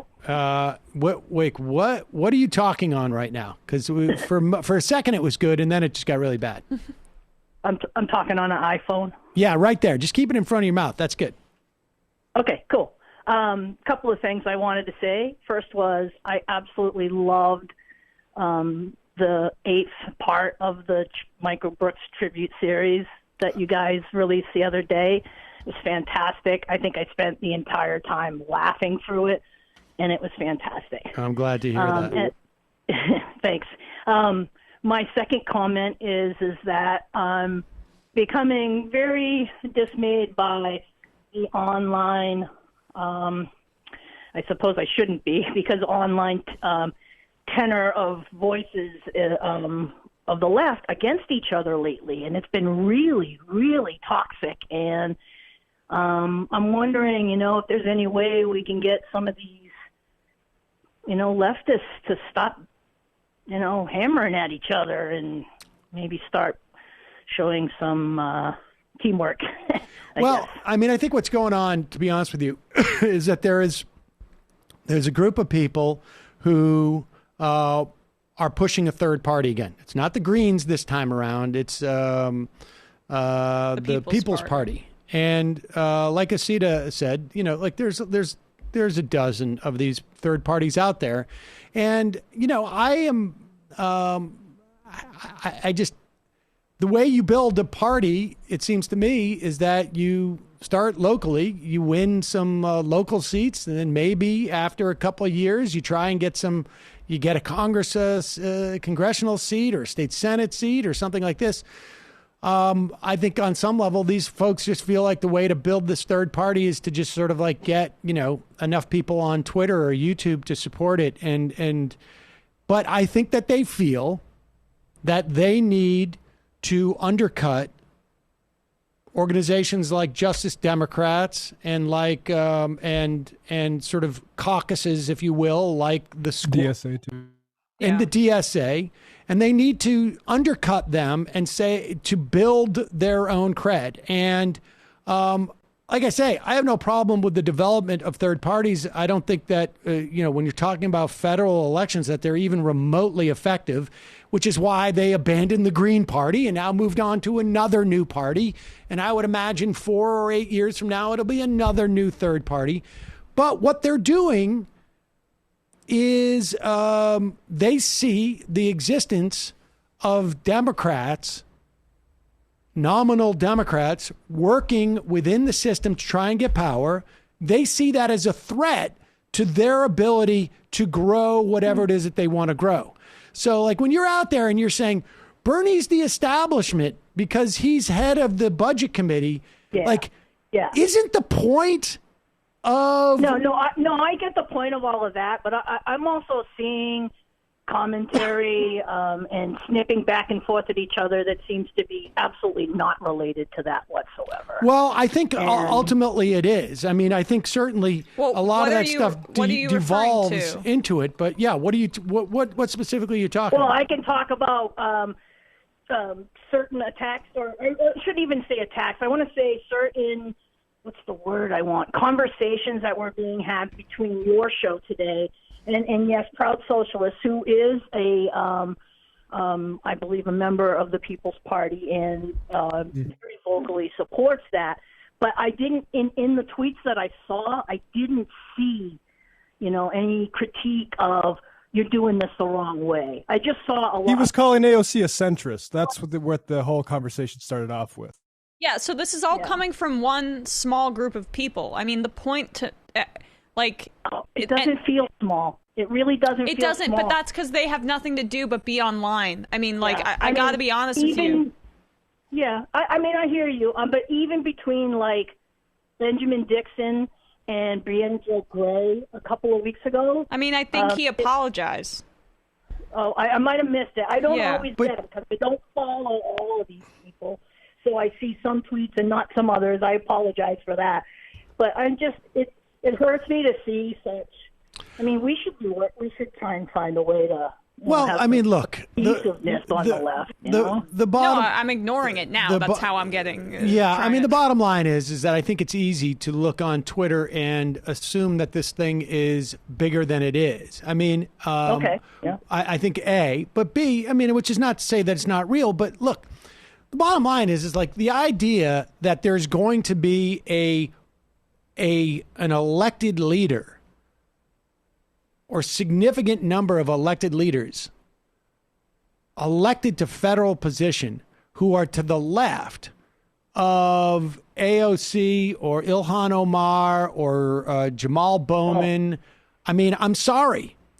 Yeah, I agree. It's like you're not going to find them. You're not going to find them. No, I agree. And if there is no desire to get and look, I for me personally, Bernie Sanders' issue set is I perceive that as being a huge, monumental improvement if we were to implement any of that. But fine. If people don't think that's sufficient, that's fine. But the idea that by him assuming power is contrary to the agenda of people who want to promote those issues is just, I'm sorry. I don't know how you can believe that and either A, be doing this in good faith, or B, be smart enough to tie your shoes. I mean, this is like, I remember back when Nirvana started getting popular because of Teen Spirit. And all the people who liked, the Bleach album and used to go see them at the local rock club were like bummed out because now they're popular. And I thought that was weird, but it's like, okay, fine. People who like rock, and like to see it in small bands, they don't want, that's fine. But that is not an attitude that you have when it comes to politics. You should want the people who are the closest to your ideology to gain as much power as they can. And you should also understand that to gain that power is going to involve them making some compromises you don't want them to compromise like their support of something, but maybe they don't have the same perspective that you do on what is going to get them there. And if you don't allow for any of that at all, and I'm not saying that you shouldn't critique and push these people, but there's a difference between critiquing, someone for not adopting your strategy and then immediately saying that they're completely worthless, to the left. And look, I think there's something of value to Joe Biden. I think it's good that Gary Gensler is going to be head of the SEC. I think it's good that there's, he puts on the table $1,400 and that's better than what Mitch McConnell is going to. Would I want more? Yes, and I will push for more. But to throw it all out, you're just not engaging in politics. You're just engaging in some type of brand building. And, I don't know what to say. I mean, it's not just a question of it would be great if everybody got along, but there is a fight that's going on, and people are going to have to decide what they want their politics to look like. If they want their politics to bring about results, then you're going to have to accept that those results are not going to be everything you want. If you want your politics to just be about posturing and following the same failed strategy over and over again, I mean, what the hell happened to the argument about the Green Party from these people? Right? The whole thing was, we're building something. Where the F did that go? Why, 5 years later, after they raised millions of dollars for the Green Party, where's the infrastructure on the ground? It's falling apart. And now they're moving on to the next thing and doing the same playbook over and over again, except for now they're taking out anybody who is threatening the frustration and the gains that were made. Progressive movement. I mean, if the whole strategy on the force of the vote was to primary Democrat, who's going to primary Democrats? If you take out the ability of AOC and the Squad and the Justice Democrats to primary, who's going to primary Democrats? It's taken them 4 or 5 years to get to the point where they can build that. I mean, it's unbelievable. But Marge, I completely agree with that, and I thank you for your input. I get sadder and sadder when I see it online. Don't get sad about it. Don't get sad about it. Engage to the extent that you feel like you can be helpful, but you're going to have, but that's just the way it is that, And it's just people revealing themselves. I mean, that's really what it is. And we want people in the movement who are committed and who are level-headed and who are interested in building power. And so, part of it, I'm a softie. Part of it makes me sad too. But you know what? Good riddance. Honestly, we know who the right people are to help build power in the progressive movement now. Appreciate the call. Thanks, Sam.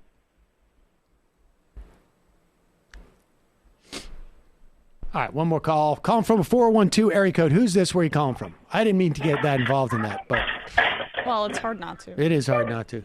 412. Who's this? Where are you calling from? Hey, Sam. My name is Chris. I'm calling from Western Pennsylvania. And are you using one of those cups with a string? All right. I'm not. I'm actually using a pair of wired headphones that's connected into my phone directly. It's very staticky. May I suggest that you unplug those and talk directly into your phone? Okay. Better. Much better. Okay. Anyway, you okay? Sorry, I get a bit anxious when I do stuff like this, but there is no reason to be anxious. I can't help but look at and want to point out an observation that that I've been kind of reflecting on for quite a while, and I've been thinking about how unfortunate it is for a lot of these QAnon and Trump supporters for getting so emotionally involved into things that they fall down these rabbit holes. I wanted to know what your thoughts are about that. I'm sorry. Say again. How what? How these QAnon supporters getting way too emotionally invested, and it's sad, is that what you're saying? Like, on these online rabbit holes? Yeah, exactly. I mean, well, let me let you go. I'll answer the question. I mean, I think like, yeah, it is sad. It's incredibly unfortunate. I mean, I think like to a certain extent, you know, what these people do, and it's not just them. I mean, look, you know, like I've been listening to Coast for years, and you know, I had a buddy who fell into the sort of the changeling, David Icke or whatever that guy, you know, Alex Jones, InfoWars, you know, back 15 years ago. On some level, it is a function of, I think, frankly, like just being overwhelmed by modernity in some fashion and looking for clarity. And I think, you know, fundamental religion brings you this on some level. And these conspiracies make it much easier to sort of like, if somebody could just tell you, like, the reason why this is happening, it's simple. Because somebody's controlling it. And they're trying to do it because they are going to try and bring this about.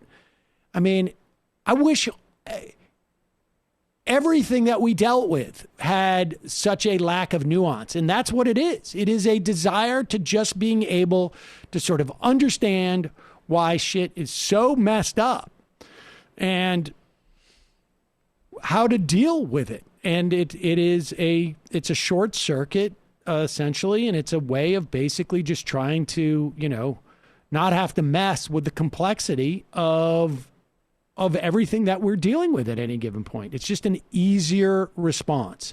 And in some way, I think people find it like helpful to them to feel like they know the truth. And there is a digestible truth out there. It's just that it's hidden. And once you find it, you have it. And there's some type of security involved in having that truth.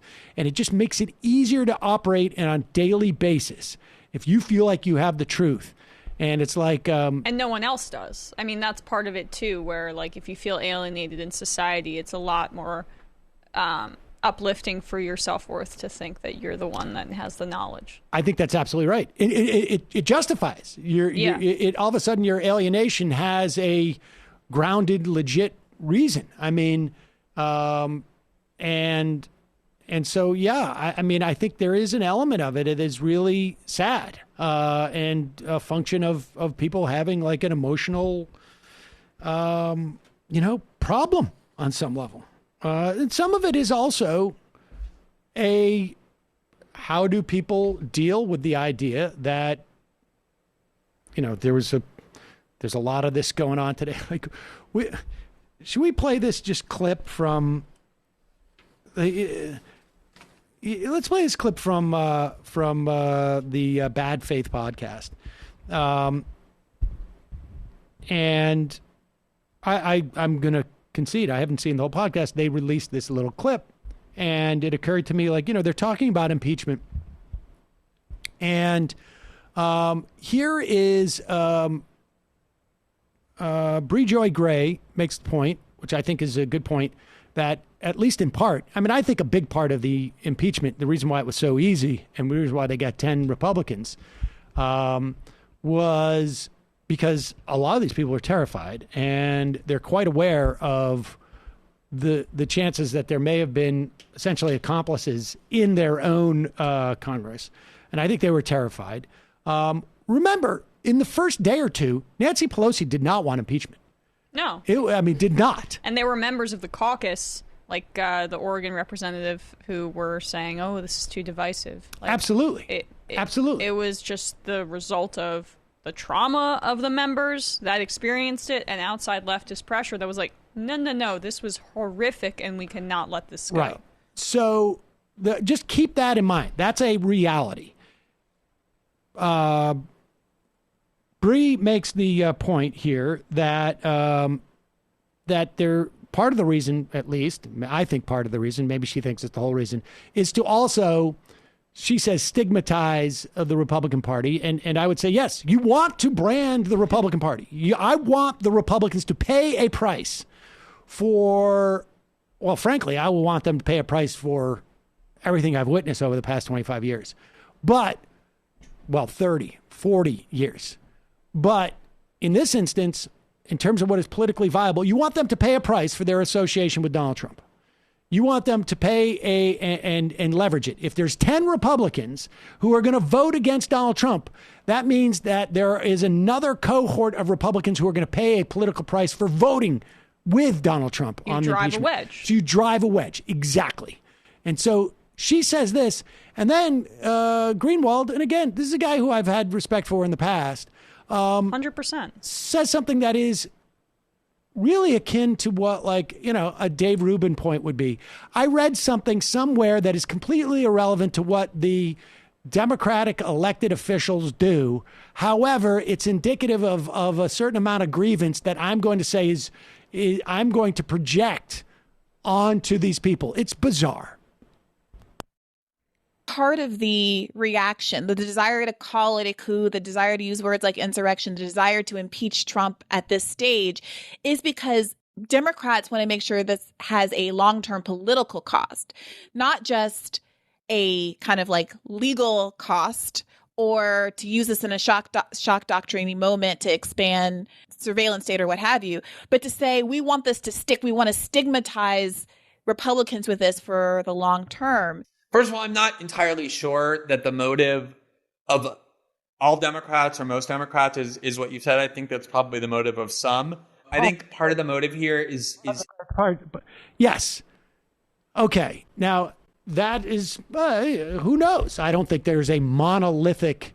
Now, I don't even know what they're talking about with Democrats. I mean, presumably, right? Like the people who are impeaching are the Democratic lawmakers. They're the ones who are actually impeaching. So maybe we're talking about Democratic lawmakers I think so. here. I mean, I have zero problem with anything that was just said there. Oh, absolutely. Yeah. In fact, I would say that should be pretty close to number one reason for instigating and close to exclusive reason. I mean, I think you want to obviously say, like, we want to discourage this type of behavior. Right. And anybody who in any way encourages it. We don't want future presidents to use the threat of physical force against lawmakers to influence our lawmaking or choosing of the president in this instance. Like, that shouldn't happen. But then after that, it should be, we're going to exact a political cost. Sorry, right. But just to frame it correctly. We're not choosing a president to overthrow the results of an election where someone won handily. Exactly. Okay. I understated it. You're right. Yeah, no, it's okay. But and then to say, like, but I don't know if that's monolithic. Yeah, okay. But what? Go back just a little bit. I couldn't believe that he went in this direction with this. Democrats or most Democrats is what you said. I think that's probably the motive of some. I think part of the motive here is to humiliate, to kind of vindicate their view that they've been saying all along, that this is a totally illegitimate and tyrannical, despotic, threatening administration, the likes of which we've never seen before, on a different plane than the evil of George Bush and Dick Cheney, and to finally get what. 1 second. I don't think anyone's. Well, wait a second. He is saying that the reason why they want to impeach is because the implication is that despite the fact that I think, and maybe he disagrees, that Donald Trump fomented enough anger that you had people go in and bludgeon a cop to death with a fire extinguisher in the process of trampling through and building gallows. It's as if that's not real, and that the Democrats somehow manipulated them to do that, and that reacting to that in a way which is, you know, at least not controversial enough that you got 10 more Republicans to join on board. That is because it's all cosplay to pretend that Donald Trump is that bad. Now, I happen to think... I mean, I think that could be interpreted as what he's saying. I don't think he explicitly says that that's the exact reasoning there. Well, no, I mean, he does. Because for him to say that this is vindicating their claims... No. The false premise that the straw man he's standing up there is the claim that he's claiming that Democrats are making the claim that he is way worse than Dick Cheney and George W. Bush. I don't think that's the strategic claim of the Democratic Party. Oh, no. So no, that's where I have the issue. That's such an online specific argument to things he's concerned about with his work, which is the national security state and the wars. But before we even get to that, right? To say that they're doing this to vindicate their claim that he's tyrannical and despotic and whatnot is to imply that the actions he took are somehow less than, I mean, look, tyrannical, despotic, whatever. That's another straw man issue because these are slightly, whatever. Exaggerations. But I don't know what you call a guy who is quite consciously sending his supporters to crash into the Capitol and violently threaten people who are ostensibly going to just validate the election results. I mean, I don't know what you call that.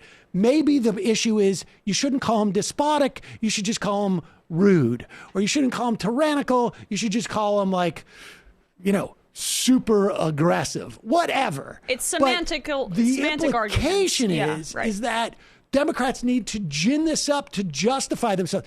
Look, they don't need to gin this up to justify it. Like the idea that Nancy Pelosi is like, how are we going to justify all the things we've said about Donald Trump?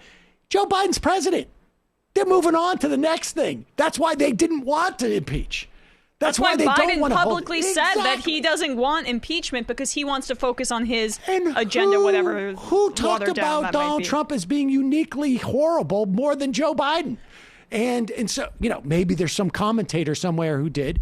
Now, this is a reaction to the media hyperventilating about Donald Trump, which is Glenn's perception that they went so hard about Donald Trump and that they don't do that about other Republicans and Democrats and other figures. And I am incredibly sympathetic to that position because it's my position. I agree that they went way too hard and the uniting behind let's go after Trump. I think Trump's a unique evil in his own right. I think George W. Bush's administration was a unique evil in their own right. I get that resentment. I want them to hold the powerful accountable too, but that doesn't apply here. Here's the thing. You hit the nail on the head because there may have been members of the media who did that. But guess what? They don't vote on impeachment. Right.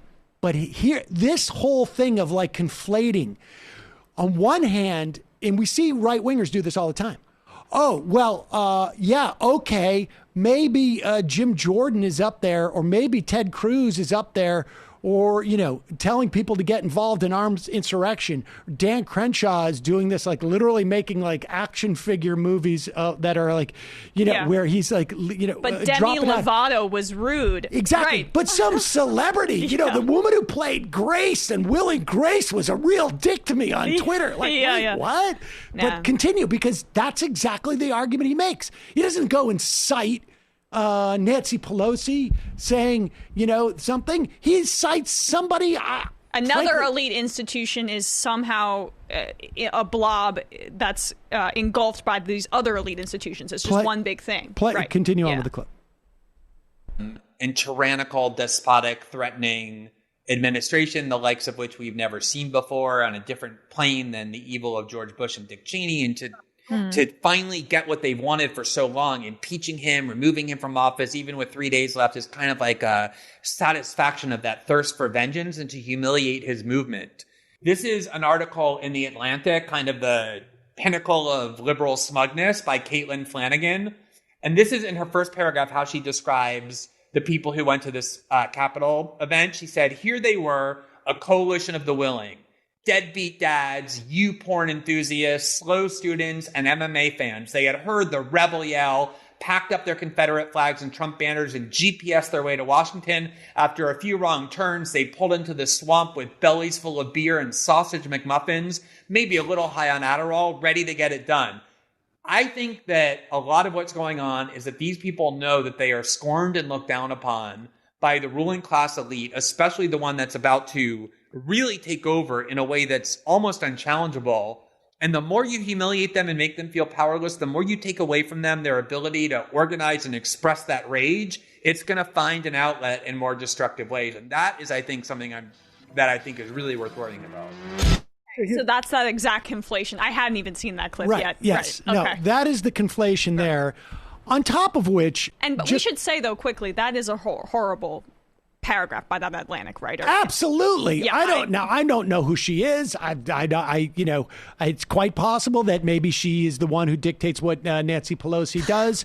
And he's right to have that visceral reaction and say there is a liberal smugness attached to Trump. Right. But of course, this is also sort of the same crap that like Maureen Dowd would write about, Al Gore or whatnot. I mean, like, this is a style of writing that is, I think, sort of like divorced from what actual politics are. Again, it is a cultural. He is making a cultural complaint about people who, let's be clear, these are not necessarily working class people who have the time and the money to go and take this time to go and do this. I mean, they may not have, this writer from the Atlantic, inappropriately take issue with people eating Egg McMuffins or whatnot. But I mean, the fact of the matter obnoxious. It's obnoxious. Totally obnoxious. But completely divorced from the idea that that impeaching Donald Trump is an attempt to seek vengeance against these ilk of people. Like, frankly, those people who went into the Capitol building. That's not those people. I would not say you should get revenge, but you should. Yes, these people should all be punished. And yes, some of them had Confederate flags. And yes, some of them were wasted. And yes, some of them, all of those things. But the bottom line is, like, to conflate all these things is really the functional equivalent of, like, some liberals were mean to me online, therefore I no longer support, single payer health care coverage. I mean, it's just a bizarre critique to substantiate the claim that the Democrats are impeaching Donald Trump to seek revenge and humiliate a narrow set of Trump voters, because recall that, and we've certainly criticized them, Democrats were certainly looking to get other Trump voters to vote for them, and were certainly looked to appease them in the course of the campaign, right? I mean, so the idea that they are looking for a specific set of Trump voters that they're going to punish by impeaching Donald Trump is bizarre to make that claim. It's an to someone online with argument. Clear intelligence. So that's the thing is, I will, and maybe this bothers some people on the left, I will always respect Glenn for the most part. Based on the work he has done, I mean, not for the most part, I will respect Glenn because of the work and the bravery that it took, and I genuinely think he's really bright and brilliant and has the capacity for awesome analysis and understanding. But this is a result of being too online. Like, this is not connected to politics. This is connected to online cultures that group media and liberal elites with liberal politicians in a way that doesn't make sense and doesn't fit into puzzle pieces. And it's a hatred of the elites in the American government and the elites in media. That's where the analysis begins, and then it's branched out from there. So who knows what drives it? I'm not saying that's what drives him. I'm saying that that's what it appears to be. That's where the origins of this argument appear to be. And like, there are a lot of people on the left where that's how the analysis starts, as opposed to, like, let's look at the individual actions of these lawmakers and then make decisions from there and make it's not a political analysis. It's not. It's a cultural online weird analysis. Type of cultural aggrievement. Yeah. And it's the same thing Rod Dreher wrote. Where did I have that piece? Somewhere around here. I don't know. This is the same cultural aggrievement that I think there are cohorts of people in this country who the elite have completely disempowered for hundreds of years, and who have immiserated and impoverished and whatnot. And the idea that Nancy Pelosi and her San Francisco values are out there to humiliate these, flyover state people. I mean, this stuff, I'm sorry. This is like, go complain to Hollywood about it, right? Go complain do a media critique. I mean, that's great. I love, dunk on elite media types who can only focus on Trump and see nothing else, and then are obsessive about the Biden administration and laud them. I mean, I think that's completely fair and legitimate, but it's not. You can't make those puzzle pieces fit when you just try to copy and paste and apply to the insurrection attempt. And the funny is like, they talk about ID politics. That's all this is. It's just simply from the other side, right? I mean, it's just like the thing that is driving them is this sort of like this, it is projecting, it's like twice over. It's like projecting onto this cultural humiliation is, and look, zero sum, right? I mean, this is, I agree that there is a sense of loss that some particular white people have because they are no longer centered in our society, in our culture, in the way that they used to be. And their desire to not have to, pick up the phone and hear press 1, press 2 for English as opposed to 1, or the idea that I'm watching commercials, I don't see any faces. The Cialis commercials are all black guys, and this this newfangled stuff, I don't know if I've got to run into a trans person and not be sure what to what the word cis means, and I think that is a real thing, but to simply say that to foster the legitimacy of this as a as some type of political movement, I think it's bizarre. Yeah, I mean, Osita Nwanevu mentioned the key term, which is psychoanalysis. And the problem with both Caitlin Flanagan and what Glenn Greenwald were doing is it is just psychoanalysis. I mean, as far as my perspective, which looks at this more materially and structurally. Yeah, I mean, absolutely. Kings Blunted, 100. Y'all are extremely nice on the eyes today. Thank you. What did Sam think growing up when he witnessed the Great Compromise of 1787? And what was his opinion of it then? I appreciate that. That was a couple years before my time. Beans, if the 1400 is a one-off, then the Republicans can argue they provide more money in direct payments than Dems. I'm not sure I follow. Dolink, what is the possibility that Barr resigned when he did because he knew that Trump was and company was planning at the Capitol? Seems very convenient to have left when he did. If he knew, complicit in not reporting. I don't think so. Let me put it that way. But I don't know.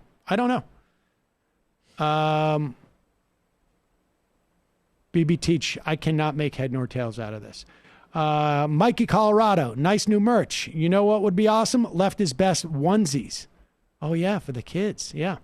Bjarn from Denmark. 2 weeks ago, I had a tooth pulled. Today was the first time I didn't need painkillers. Now I'm at home with a 39 Celsius fever and have to try and get myself to a testing place that's 7 clicks away on my bike. Hang in there. Cavorting in the QC. Hey, I'm our team. I live in the Rock Island, Illinois. JB Grifsker just pushed a law down our throats to keep the boys in blue from driving tanks and murdering people in cold blood. If they are held accountable, how can we keep African Americans that aren't in the middle managers at John Deere from moving our cul-de-sacs? I don't know what to make of that. Emma's Pokemon card collection. The Beanie whispers, "Posse it" when you see it on the. Also, you guys should extend an olive branch to Tim Pool and send him one. His current one probably stinks. Yeah, so much sweat inside on the band. Or I guess beanies don't have bands like regular hats. Cody Pumpkin in Popsums. Can you turn on the show sound on the phone system? Thanks. Hopefully people can hear. Sam, only boomers say grok. I liked your sports analogy about Democrats not wanting to run up the score, but when Biden says healthy opposition is necessary, it seems like he's a classic rivalry, like Celtics-Lakers. He's so focused on the process of legislation, he can no longer see it as a means to the end. I mean, I think you're right. Bear at home, home too. Sam, why is Matt fighting with people on Twitter instead of trying to get people to come on the show? Because Matt's good at fighting with people on Twitter because he's so level-headed. I mean, he's welcome to come on. I mean, sometimes fights can lead to conversations, but I'm welcome to go on also Proud Socialists show as well. Yes. Did he invite you on? Did he change? No, of course not. I mean, I would snatch at that opportunity. We invited him on. I mean, yeah. This is the thing is that I find a little bit frustrating on Twitter that people don't really fully understand. I have invited multiple people who are, and Matt is doing constantly, people onto the show who have these views. They don't invite, and I'm not looking for invites. The last thing I need, I'm backed up as it is. But just as an interesting thing to note, I don't get invited. There's no shows out there who can say, like, short of Tim Pool, who I didn't want to go in person, who invite me to go on to these shows, and I don't. Just so that people understand the dynamic here. I'm happy to go on to any of these shows and discuss any of it. Or at least begrudgingly, I would do so. Disco Stew. The 1400 versus 2000 argument is really stupid because there are much bigger impact things in the bill. But that's also why it's dumb for Biden to let $600 overshadow all the good stuff like auto stabilizers and minimum wage. I agree. That is exactly the right take. I think the material difference between the 14 and 200 is far less significant than the expansion of who's getting that $1,400 and the auto stabilizers and the minimum wage. But I think you're right. It is getting in the way of stuff. Local pizza historian, Greenwald's right, you chumps. Cool. He wasn't right, particularly on zero parlor usage among people arrested, which, like, I got to say, I nearly retweeted that because I thought it was interesting because I also don't want to see Facebook get out of here without their accountability. But that was wrong, and if I would have retweeted it, I would have felt burned. And Greenwald, like, blaming a slimy New York Times reporter is exactly this sort of like petty psychoanalysis that he reverts to. Wait, he blamed a New York Times reporter for saying that? Yeah, he said, look at this slimy New York Times reporter that took my tweet out of context, and he didn't. I mean, Glenn literally said 0 people arrested were using Parler. And he's like, well, the big point I was making is that Facebook and these other platforms are really culpable too. And it's like, yeah, I agree with that, but it'd be helpful if we weren't making claims that aren't like sourced to anything. Right. Yeah, or just make that claim then. Make the claim about Facebook and say that they're way more culpable than Parler or whatever. Then, like, that's fair. Then you don't have to go to the extreme to capitulate and appeal to the wrong side. And then go to slimy New York Times reporter. Like, I mean, talk about identity politics here, right? Like, this is those sorts of associations. Yeah, we don't like the New York Times, but at a certain point, you have to take responsibility for what you're saying. Glenn, you worked at an institution. Did you like everyone that worked there with you? Like, would you now, like, it's just so annoying to paint people at institutions with broad brushes. There are good New York Times reporters and there are bad New York Times reporters. Jonah from Michigan. Sam, last semester in my business management class, our final project was to design the ideal organization. I designed a worker cooperative and got an A thanks to you, Richard Wolf, and JustCoffee.coop for the inspiration. Excellent. P word. Once Biden is in office, will conservatives start complaining about COVID deaths? I would imagine. That might be helpful. Be silly. Guys, question for this era. How do you deprogram 30 million people? I think you just, you try and, I think, minimize their impact. I don't know how you deprogram them. Try to make the party stop programming them, maybe? Yeah. Rabbit from Boston. Happy birthday to Ben Shapiro. Praying you get some birthday P word. Lord knows he needs it. 7 Surak. Hey, Sam, being that you are in Brooklyn, are you familiar with the band They Might Be Giants? In fact, They Might Be Giants I think that we still have footage of them in studio during the original Majority Report playing multiple times. Wow. Back in the day. Easily my favorite band of all time, and you're quickly becoming my favorite political commentator, so I was wondering if there was any overlap between my favorite Brooklynites. I don't know those guys personally. I mean, I met them back in the day, but I haven't. I think one of the guys actually, I feel like I was in touch with a little bit. I'm not quite sure, but that was years ago. But someday, we should, when we get back in the office, we'll find out where all that stuff is, and maybe we'll start, we'll see. We'll release some of that stuff. Casey Soleimani, I'm not suggesting, I'm declaring that the fun half on Thursday is now called the kids' table. Militant apathy. Let's see. Militant apathy. Oh, my God. F that guy. They aren't being honest, brokers on any policy. They just want to build their brands. Great analogy. Bree was crowing about how she and that other clown on her show dunked on Chomsky. What kind of liberal gloats about how they bested a 90-year-old? Dr. Chaos. I think Emma's right about the optics of Biden pushing the $1,400 checks to the $2,000 when they added the $600 from the last round of relief. It seems to me that the average voter does not engage in nuance, and they'll see the promises of $2,000 and then getting $1,400 is somewhat of a bait and switch, similar to the claim of being able to keep one's doctor during the ACA fight in 2009. Good point. The GOP may not be able to weaponize it well in 2022, depending on how effective the rest of Biden's relief package is. Yep. That's a good summation of my thoughts on the matter. Teacher Lauren, speaking of vaccines, I had to get an appointment scheduled to get one today, and it was canceled just because the county ran out. It's hard to hold on. Cuomo can gloat about opening new vaccination sites all he wants, but they're useless without supply. Indeed. Good point. I'm sorry. What do we got? What should we play here? Here is should we play Dave Rubin? One of the Dave Rubins? Yeah, I feel like it's Friday. Which one is better? Which one, or do we play both? Let's do the one where it's the infighting, because it's been a very infighting heavy show today, and now there's infighting on the right as well. Fun. Yeah. Now Dave Rubin has gone through a lot, and I think that we should not be so callous as to not appreciate just what kind of emotional roller coaster Dave Rubin's been on the past couple of months and year, where a lot of his friends abandoned him. And part of that was because he realized that he was running out of room in the lane that he was in. So, and with the Koch brothers pulling back on maybe some of their funding, he had to go on to the Blaze. And that comes with certain people don't invite you back onto their shows anymore. Joe Rogan realized he's an idiot, and then the other guys realized he was an idiot. And so here is Dave Rubin calling out Sam Harris, Steven Pinker, and Richard Dawkins, people I don't really have any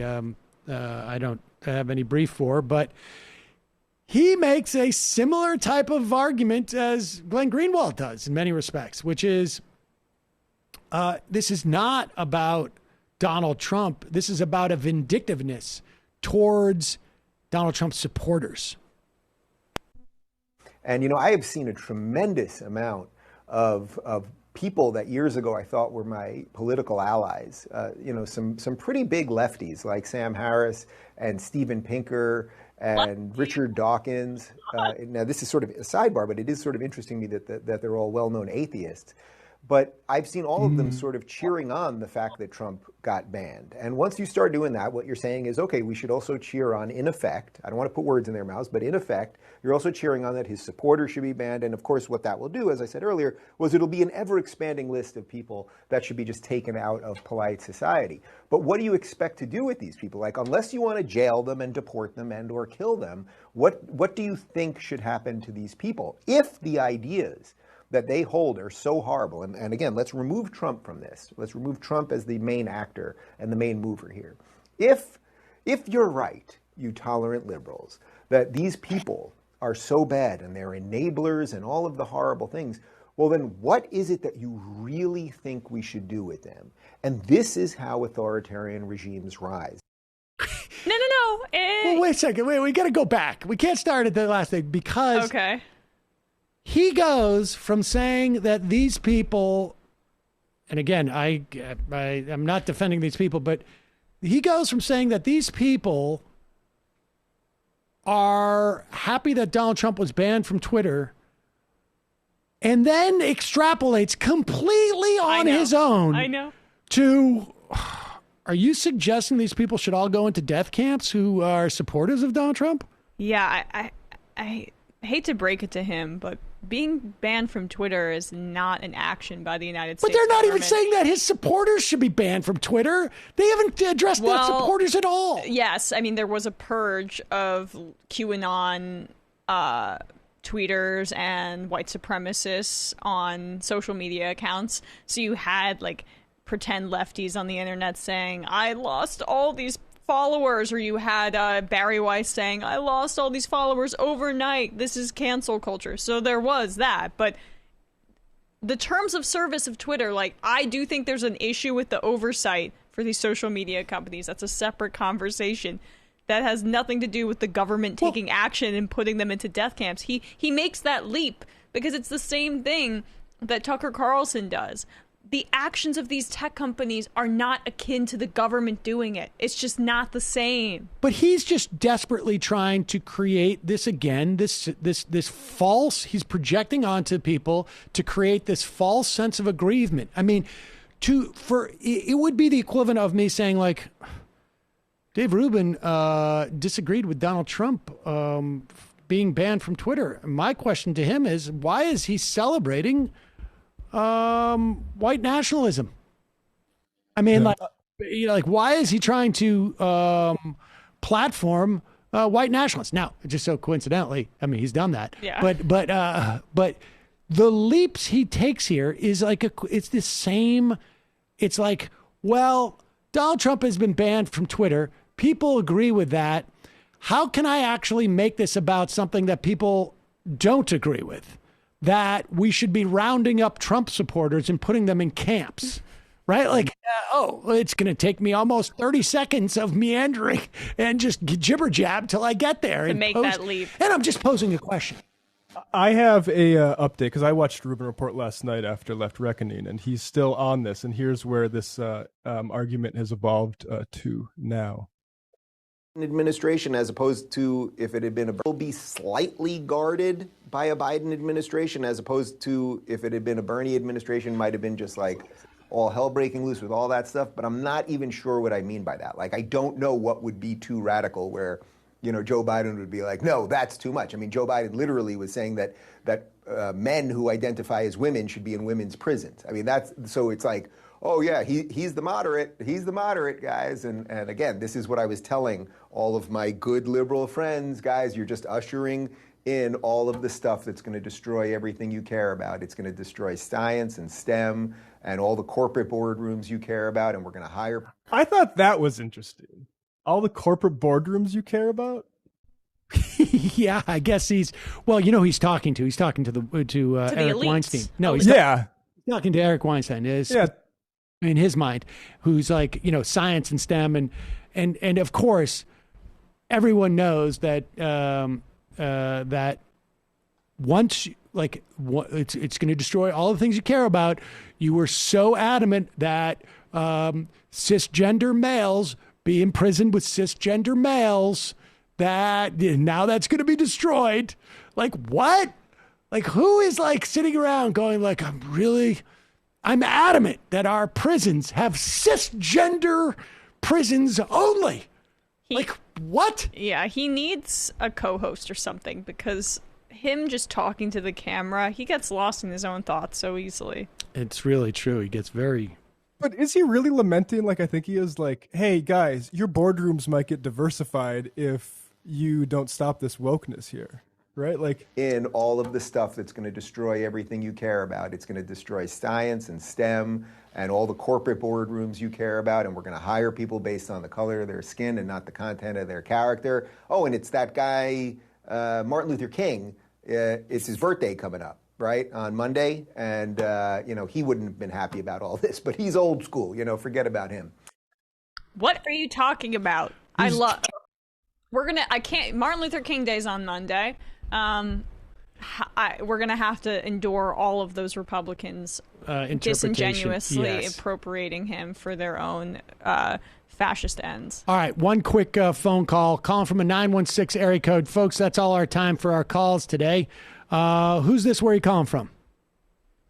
Hi, my name's Alex. I'm calling from California. Am I coming out clear? Yeah, Alex from California. What's on your mind? Hey, I'm really glad that you guys just started showing Dave. Like, I was calling about Dave. I'm not sure if you guys have covered his locals thing. Do you know about that? Yes. I was going to tweet about that last night, but I forgot because I was watching the Rangers and Okay, so now we've discovered why he is constantly saying, everyone's being purged.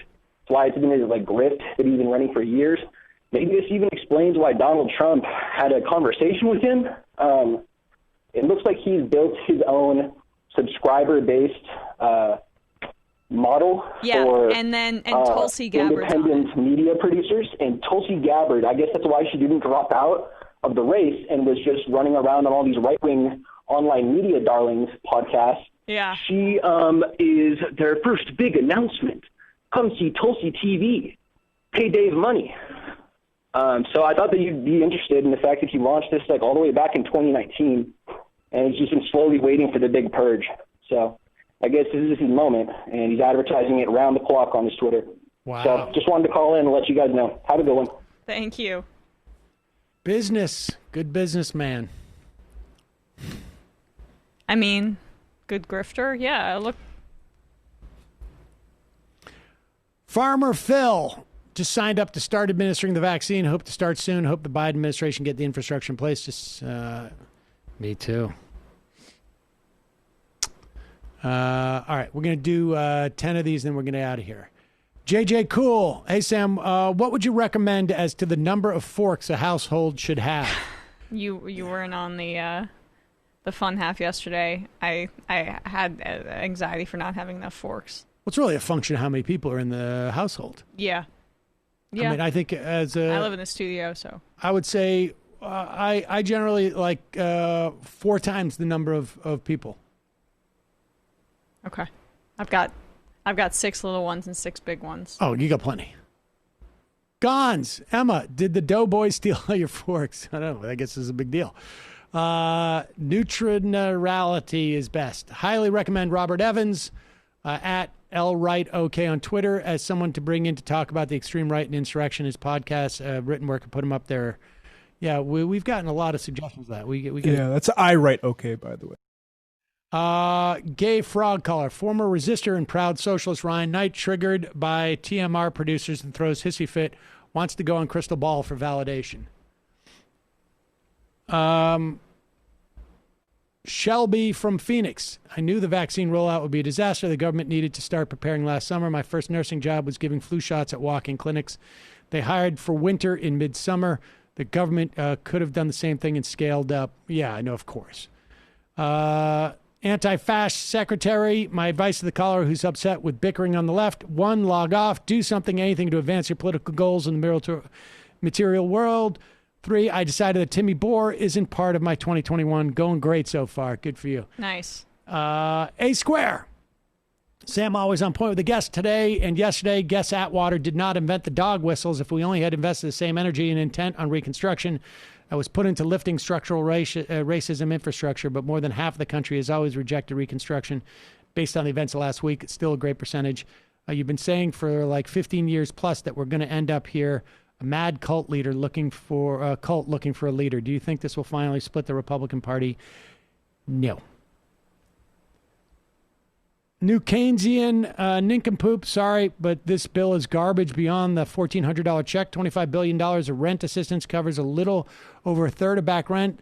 $350 billion will barely make a dent in municipal budgets. That's less than the $4 million per municipality. This would barely put a dent in budget shortfalls of any municipality, whether it's a large or city, let alone a large one. The Tim Caucus, thank you, Amar, for solid criticisms. Comments on Glenn's take and the Atlantic's take can always rely on you to put things in context. And National Labor Relations Board, 6,000 Amazon workers in Alabama will vote by mail on unionization starting February 8th.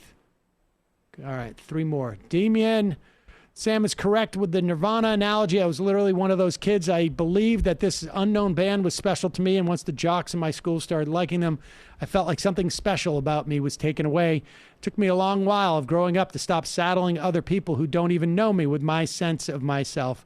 I even used the term sellout. These Jimmy Dorons are really sad, to be honest.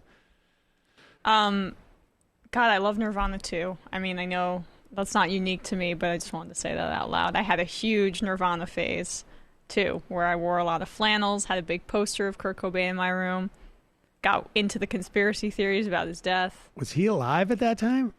No, he was born in, or he died in '94. In the Wow. Right before I was April birthday. I think he died in April '94. You were born in '94? I was born in April '94. Oh my God. Oh my God. Ice Team Fur. You know what's more toxic than the online leftist discourse? Water in Flint, Michigan. This healthcare system in this country, the goddamn U.S. Senate. People are staring into the abyss these days. Also Toledo and also places in Indiana and Ohio and elsewhere around this country. I mean, it's good that Schneider's facing misdemeanor charges, but that shouldn't like narrow the scope of this problem, which is a massive infrastructure problem that should be addressed by Joe Biden. Yep. Yeah, and they seem to be offloading a lot of Snyder's responsibility onto the emergency manager, who I think has 10 counts, and Snyder has 2 misdemeanors. Right? Yep. Yeah.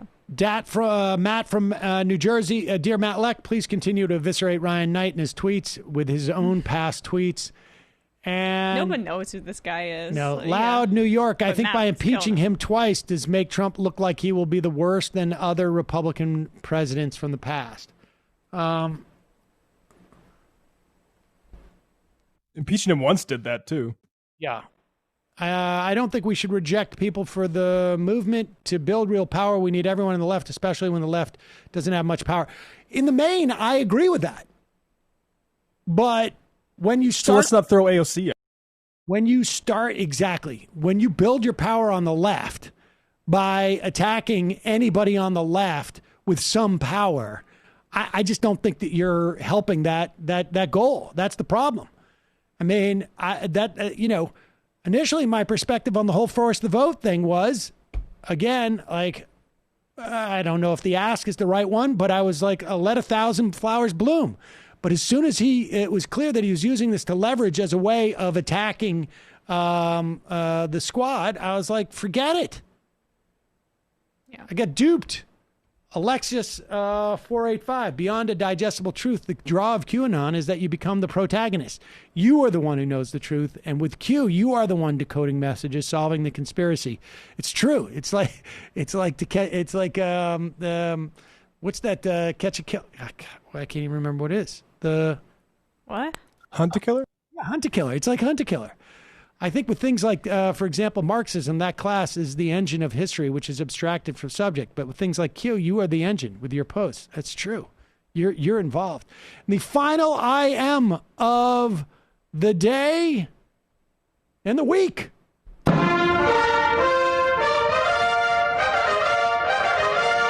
They're putting chemicals in the water to turn the frogs into libertarian collars. They're still frogs, though.